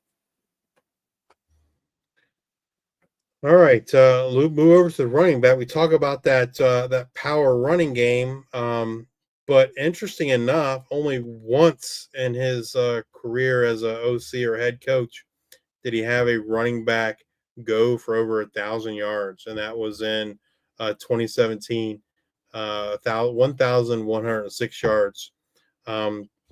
Generally speaking, that was the high The low was 501 yards in 2020 with Damian Pierce. So he utilizes the running backs to get that short yardage, and maybe they get some goal line work.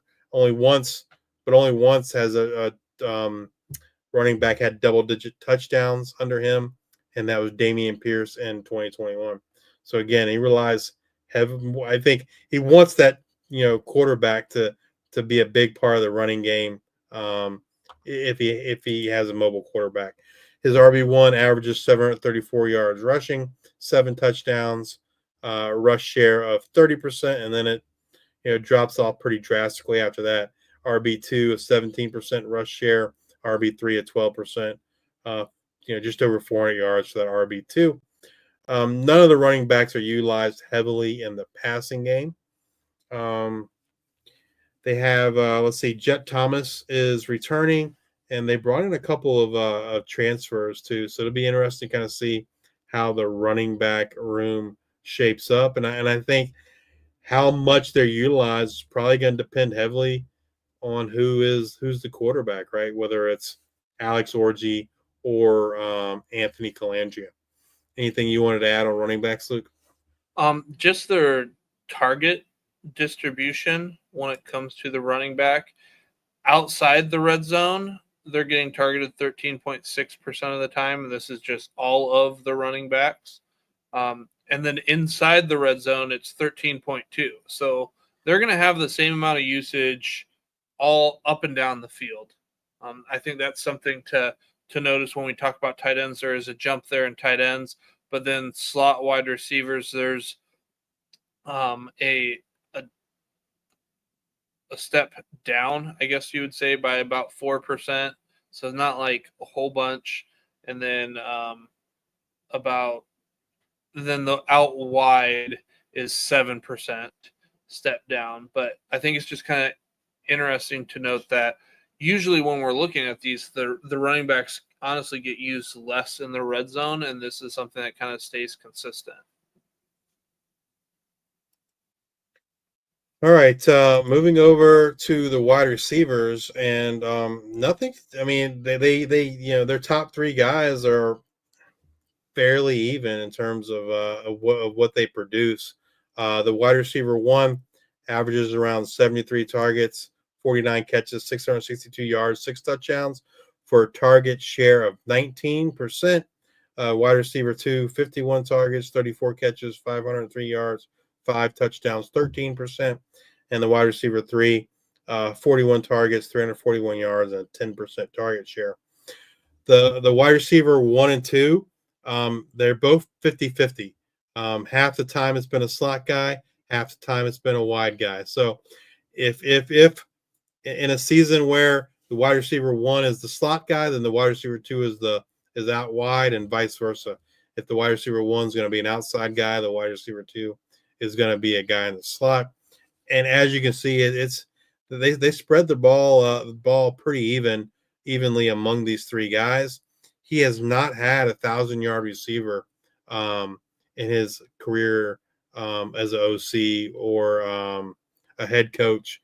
The highest total was 917 yards in 2016. And that's also the only year where a tight end got over 100 targets.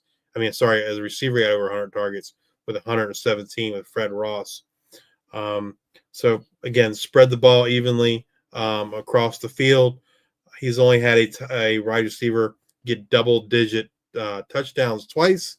Again, in 2016 with Fred Ross, and then in 2020 with Kadarius Toney when Kyle Trask was the quarterback. So, nothing like super big to take away from the receivers other than they, distribute it pretty evenly across the board. And generally speaking, not one guy really stands out. Anything you wanted to add on receivers? Nope. All right, tight end. And the interesting thing here with tight end is these numbers are heavily influenced by one of the greatest tight ends in college football during his time, and that was Kyle Pitts. Kyle Pitts had those 2 phenomenal years there with Kyle Trask.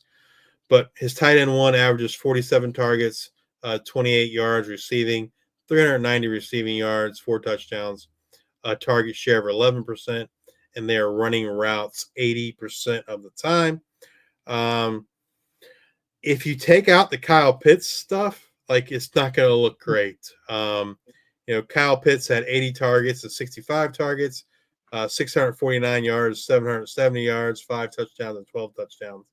If you get rid of the Kyle Pitts seasons, the next best tight end was Keymore Gamble in 2021. He had 48 targets, 31 catches, 409 yards, and 4 touchdowns. If you go to before those 3 years, his first 3 years, tight end, it was not good. 121 yards, 263 yards, 128 yards, and 4 touchdowns combined. So again, I think it's a product of utilizing the talent that he has, right? He had Kyle Pitts. He made sure Kyle Pitts got the ball. If they would have, if you take out those years, it'd be 18 receptions and 31 targets is what they would average over that 4-year span for 230 yards. Yeah, so not great, not great. Without Kyle Pitts at tight end. So and they would average 2 touchdowns over that 4 years. In the 2 Kyle Pitts years, they had 17 touchdowns between the 2 years. So yeah, I think the big takeaway, and it should be no surprise here, is if Dan Mullen has a dual threat quarterback, look out, man. Like, he's going to put some numbers up. Other than that, it's kind of like, utilize the playmakers that I do have, spread the ball out. But the quarterback, if it's a dual threat quarterback, is really the shining star in a Dan Mullen offense. Absolutely. Well, let's move over to the Utah State Aggies. We've got head coach Bronco Mendenhall will be in his first season, as he was the head coach at New Mexico last season. He was the head coach at Virginia from 2016 to 2021. He's got a background on the defensive side of the ball. So let's take a look at who his OC is, and that's Kevin McGivern.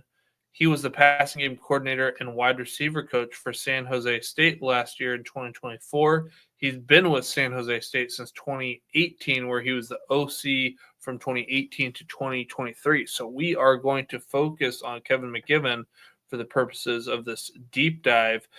He started coaching in 1998, where he was a student assistant at Louisiana Tech.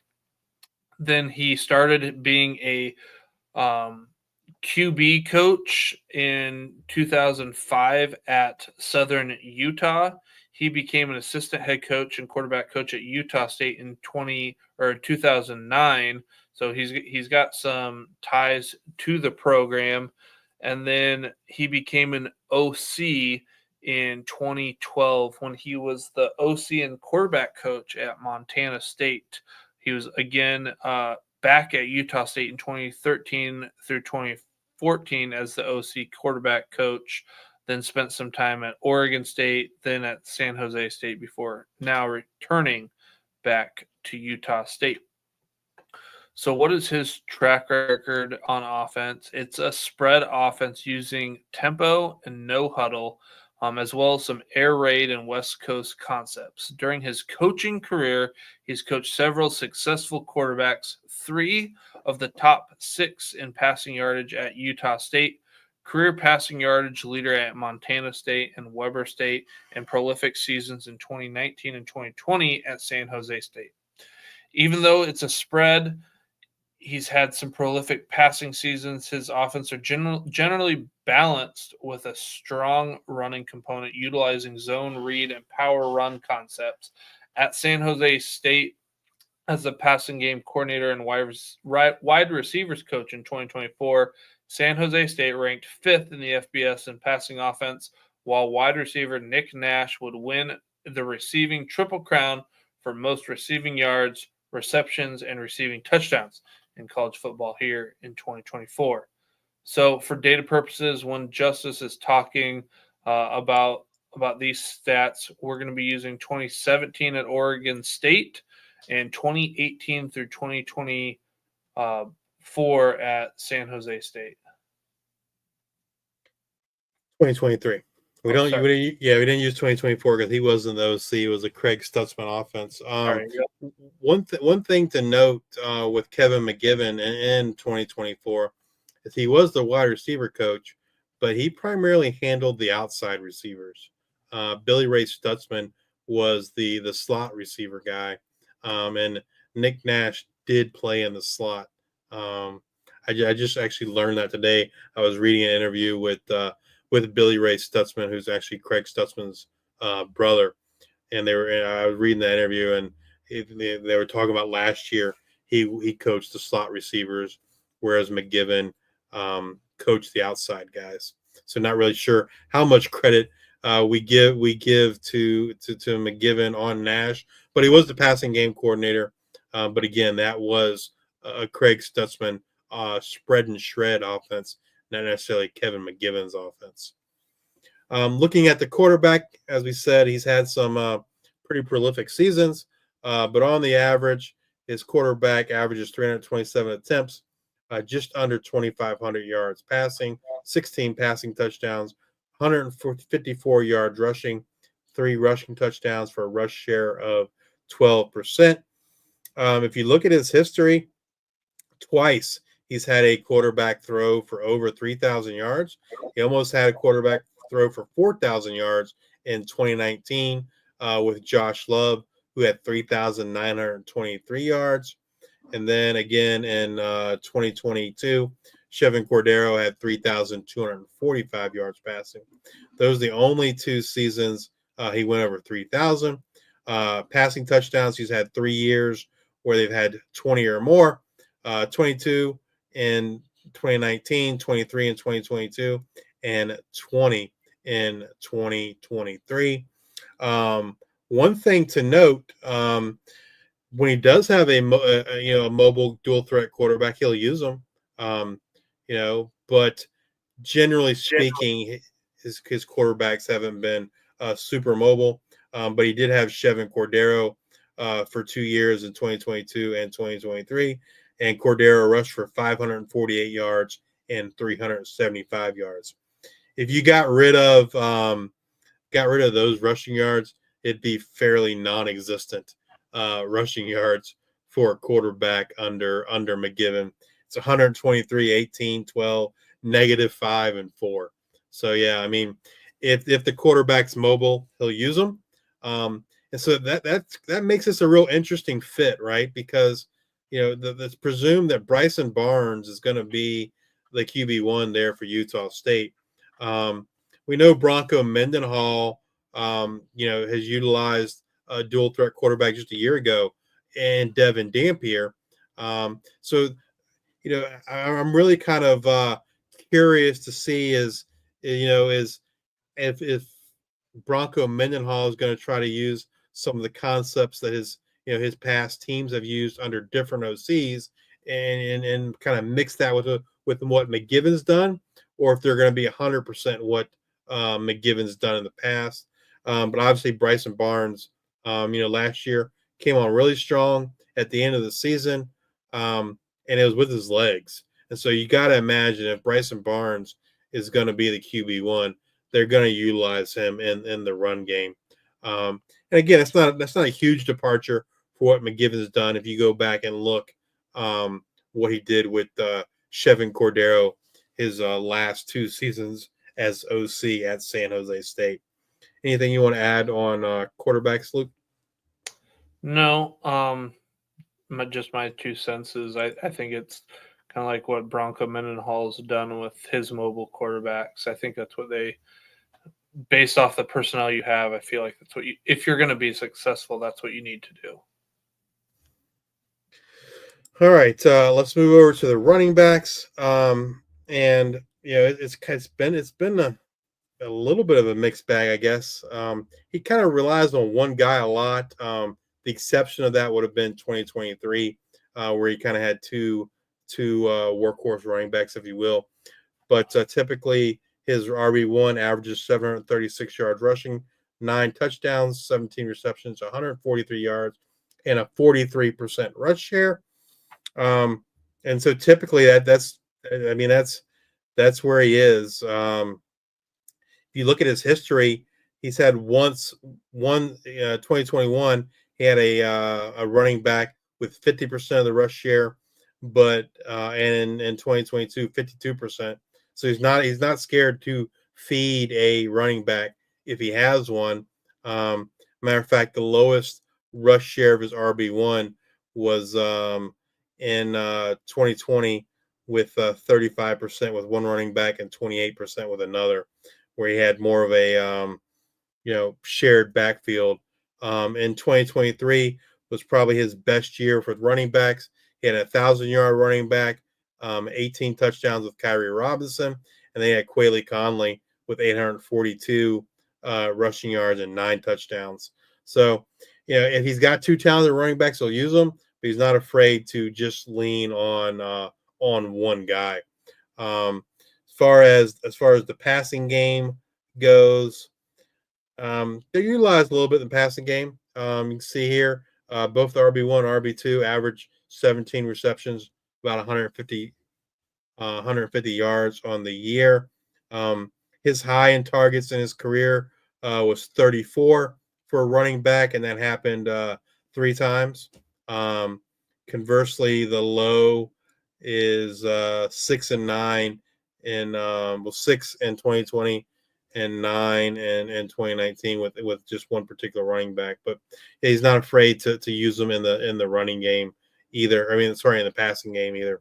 But yeah, I think that the takeaway here for running back is, the RB1's going to eat, and if there's an RB2, he has an opportunity to potentially eat too.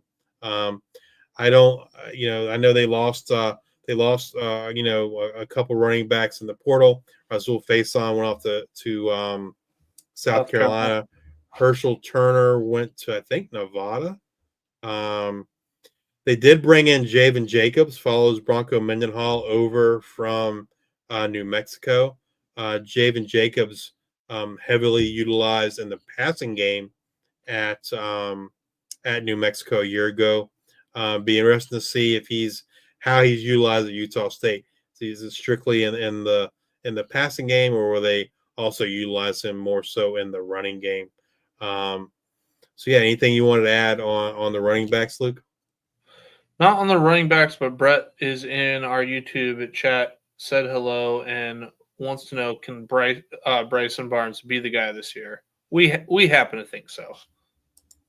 Yeah, absolutely. Certainly. Yeah, CJ Tiller's still there, who's a promising young quarterback, but I would think they're going to lean on Bryson Barnes in year one and his legs to help move this offense. All right, let's move over to the receivers under Kevin McGivern, and the wide receiver 1, 75 targets, 48 catches, 740 yards, 5 touchdowns for a 20% target share, and it's generally an outside guy. Generally, his top 2 guys, there's not a whole lot of difference in terms of how they're utilized. The 2 outside receivers are his 2 preferred targets. With his wide receiver 2, 64 targets, 35 catches, shade over 500 yards, 3 touchdowns, 17% target share. And then in the McGivern offense, the slot receiver is a distant third with only 40 targets, 25 catches, 344 yards, 2 touchdowns, and an 11% target share. Now, I did want to go and look and see how that compared to what Bronco Mendenhall receiver situation looked like, and it's drastically different. Now, keep in mind, Bronco Mendenhall is his background is not as offensive guy; it's a defensive guy. But his wide receiver 1 averages over 100 targets a year, and that's not necessarily what we see for a Kevin McGivern receiver. Only twice has he had a receiver get over 100 targets, and that was in 2022 and 2019. whereas in Bronco Mendenhall's head coaching career at Virginia and New Mexico, 4 years he's had over 100 yards with 130 and 127 in back-to-back years. So, under Mendenhall, they seem to throw the ball to the wide receiver one quite a bit more. And in terms of usage, whereas with McGivern, it seems to be the outside guys are primary. Mendenhall's kind of gone back and forth. I'd say it's more of a 50-50 split, whether the number one guy is a slot guy or an out wide guy. Under Mendenhall, he's had 3 1,000-yard receivers with they averaged 904 yards. And as you can see, under McGivern, he's had 2,000-yard receivers, but the average is only 740. And so it's going to be interesting to kind of see what Bronco Mendenhall's influence is on this offense, right? I think the two biggest ways we'll probably see it are how the quarterback is utilized in the running game and how the targets are distributed among the receivers, because it's pretty safe bet under Bronco Mendenhall, receivers are going to get 100 targets, not necessarily under a Kevin McGivern offense. Anything you wanted to add on the wide receivers, Luke? I will say from a Bronco Mendenhall wide receiver standpoint, it's going to be an outside guy for the most part. So that's, that kind of jives there. And then I'm just trying to look at some of his stuff that I have. He's got 2 receivers who were over 1,000 yards in 2018 and 2019 while at Virginia, and then 990 in 2021, and then New Mexico 840. It's just the touchdowns aren't there. It's like 9, 6, 1, 1, and 1 for the top wide receiver. So but I'd say the thing that they do have in common is that it would be an outside guy. And so pretty much if I'm looking at this offense, I feel pretty comfortable once I figure out who that quarterback one is. But then just that variability on what they could do depends on who they really model things after. What their personnel looks like. Yeah. But I would say a wide receiver, an out wide receiver will be the one that gets the targets. All right, let's look at the tight end under Kevin McGivern.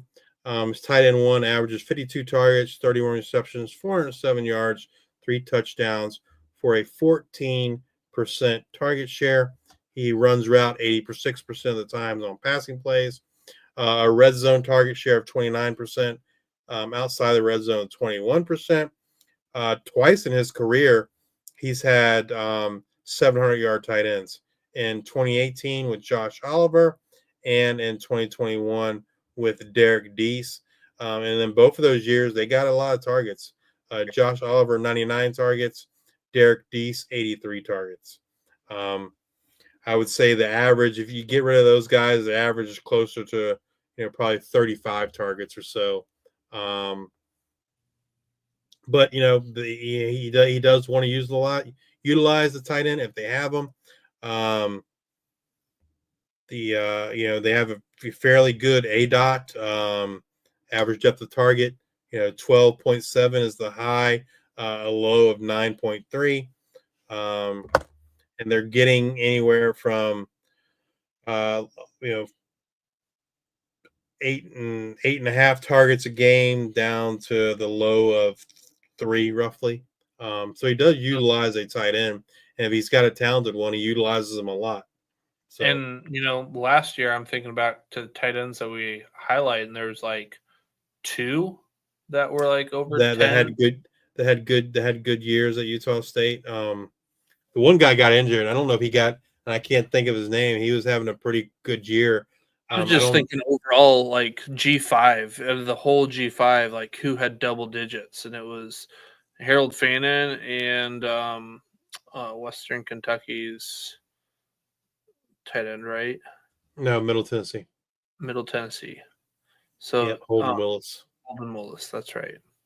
So it was like not too many of them are getting double-digit targets, and we've seen now we have an OC that will throw to the tight end a lot. So again, another spot where you might see an uptick in tight end usage here. If the talent's there. The big takeaway, I think, like you said, probably a dual threat quarterback, one of the receivers on the outside, and potentially a workhorse running back. And then I guess overall, I would say target distribution, the slot wide receivers get an uptick, go from about 20% to 22%. So, I mean, relatively about the same. But then your out wide receivers goes from 42% to 31%. So they're definitely going to be looking for the slot and tight ends. The tight ends there, you can see on the slide there, goes from 21% to 29%. And then the running backs will also have a downtick of about 2%, going from 14.5 to 12.8. So again, tight ends, slot wide receivers, definitely heavier usage there. But you can also see when you're looking between the not in the red zone versus in the red zone, there's not really like huge changes. So it's like what they're going to do up and down the field is going to be about the same, running the ball versus passing the ball. So it's not like they switch in the red zone to utilizing one side or the other. But that does it there for Utah State. Let's move over to the Washington State Cougars. Final team of the night. Final team of the night. Thanks for sticking with us tonight.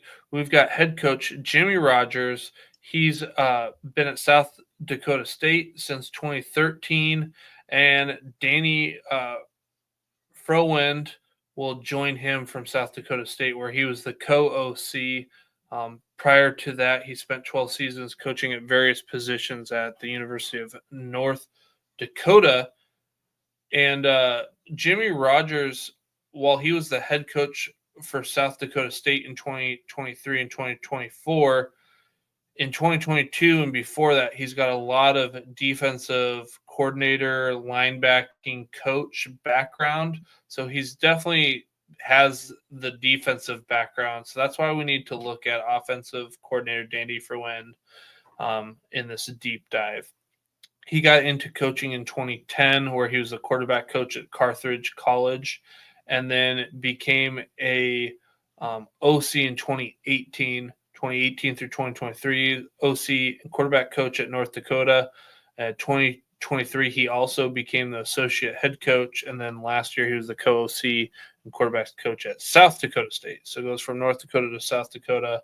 His track record is a power run scheme featuring two tight ends as the base offense. He's known as a creative play caller, generally a balanced attack featuring a strong run game. Frowen does adapt the offense and play calling to the skills of his personnel and leverages that to exploit the weakness of opposing defenses. So for this data purposes, we're going to be using 2021 through 2023 while he was at North Dakota, and then last year at South Dakota State.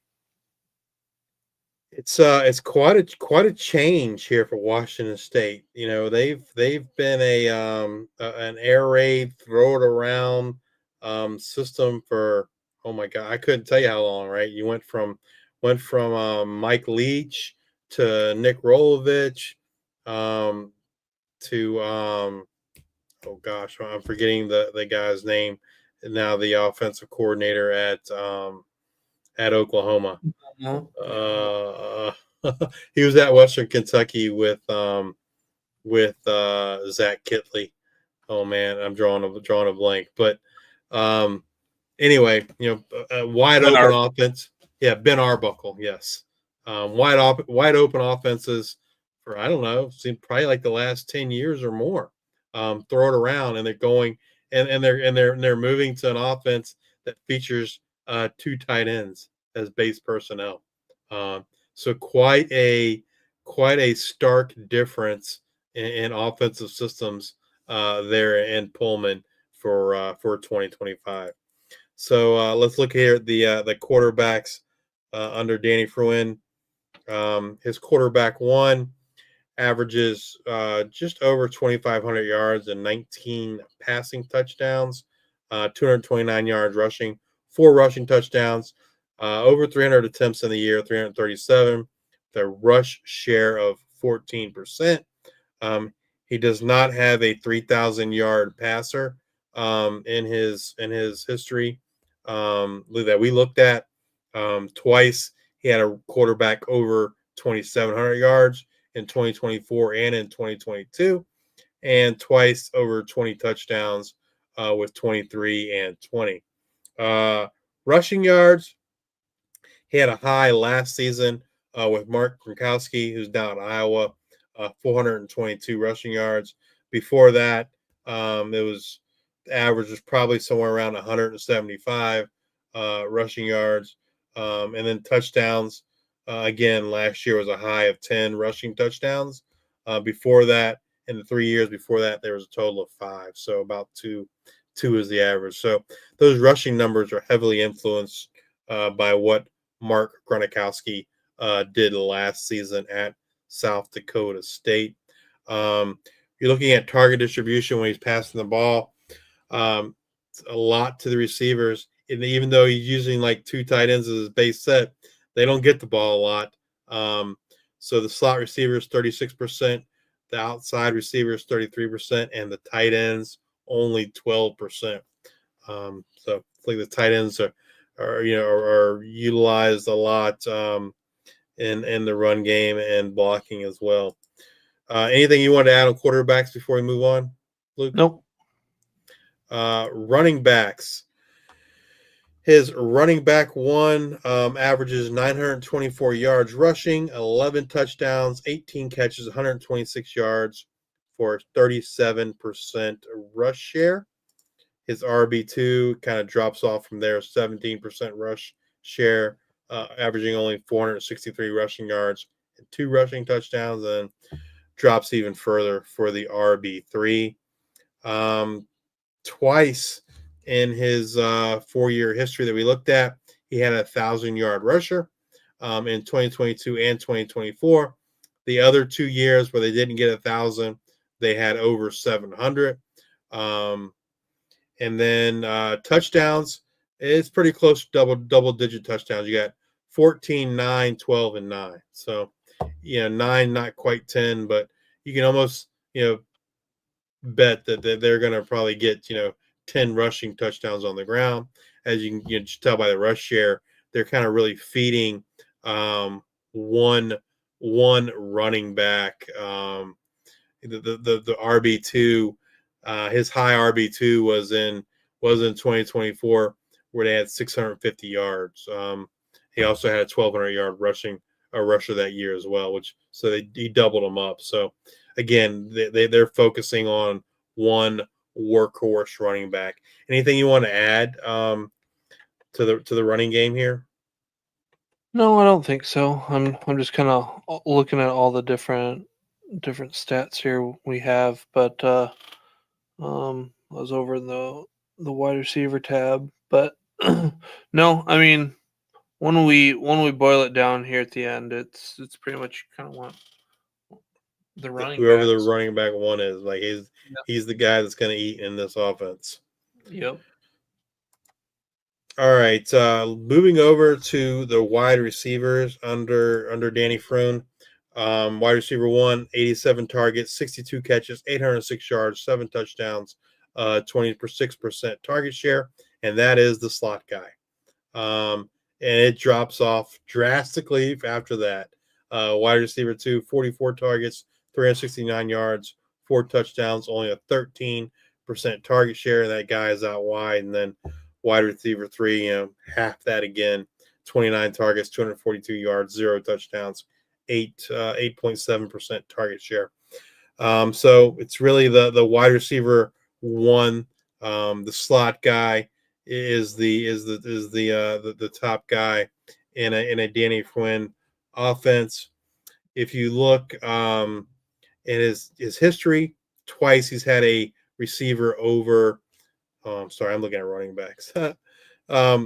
Once he's had a season with over 1,000 yards, and that was in 2024 with Griffin Wild had 1,154 yards and 12 touchdowns. Prior to that, 768 yards, 813 yards. Then kind of had a stinker there in 2021 where his top receiver only had 487 yards. But it's the slot guy. If there's going to be a wide receiver that's going to eat, it's going to be the slot guy in a Danny Fruand offense. I also wanted to look at Jimmy Rogers for receivers, just to kind of see was there anything different. And the big difference in the 2 years that Jimmy Rogers was the head coach there at South Dakota State, both years the wide receiver 1 had over 1,000 yards. One of those years was with Danny Fruand, so a little more prolific underneath under Jimmy Rogers, but we only have 2 years of history versus the 4 years of history we have with Danny Fruand. Anything you wanted to add on the wide receivers? If I'm remembering correctly, Griffin Wild in South Dakota, did they play Oklahoma State this last season? Yes, they did. So I feel like I've seen Griffin Wild just games, not necessarily highlights, but like kind of like all 22. I'm pretty sure they played Oklahoma State early in the season. Like he was like, I know we have that he's out wide, but like they moved him kind of all over. And I know he definitely, if I'm remembering correctly in that game, like definitely ate him up there in the slot and utilizing them there. So I could see a spot. I know we say that there's, kind of shifting to this run-based approach, but I could see one wide receiver having a pretty good year. I don't know if I would say that they're going to get over 1,000.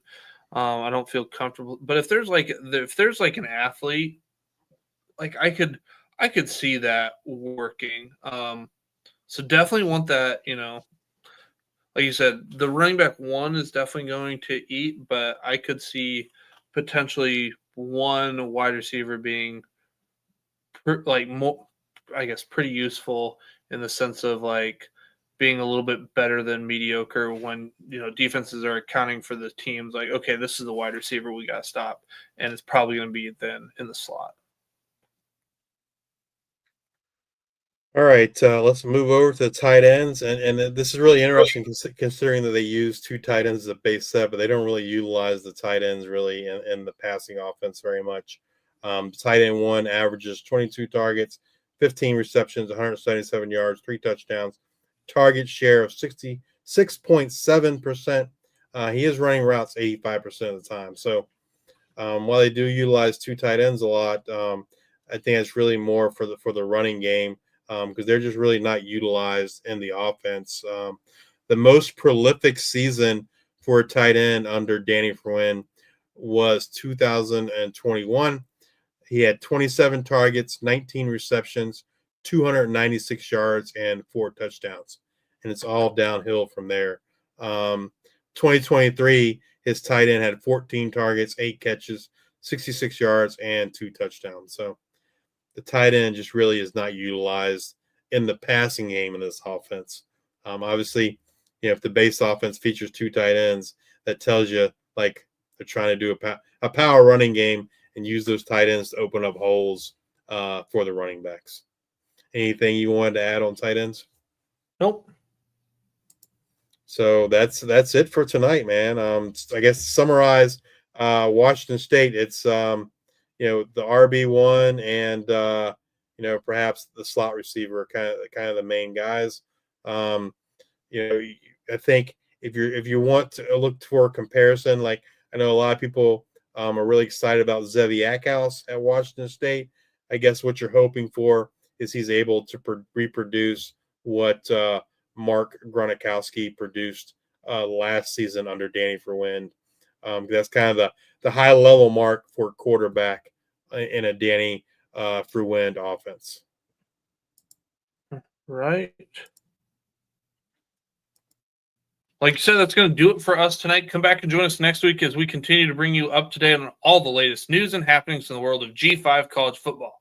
We'll be back live with you all on Monday, April 7th, right around 10:30 p.m. Eastern, as we continue with part 2 of our new offensive coaches deep dive featuring Tulsa, Delaware, Jacksonville State, Kennesaw State, Missouri State, Sam Houston, and Western Kentucky.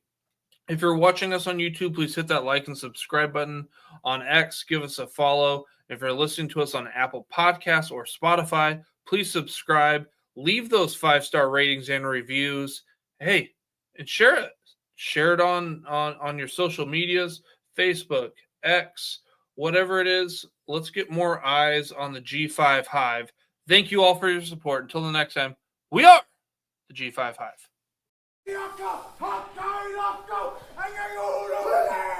Go!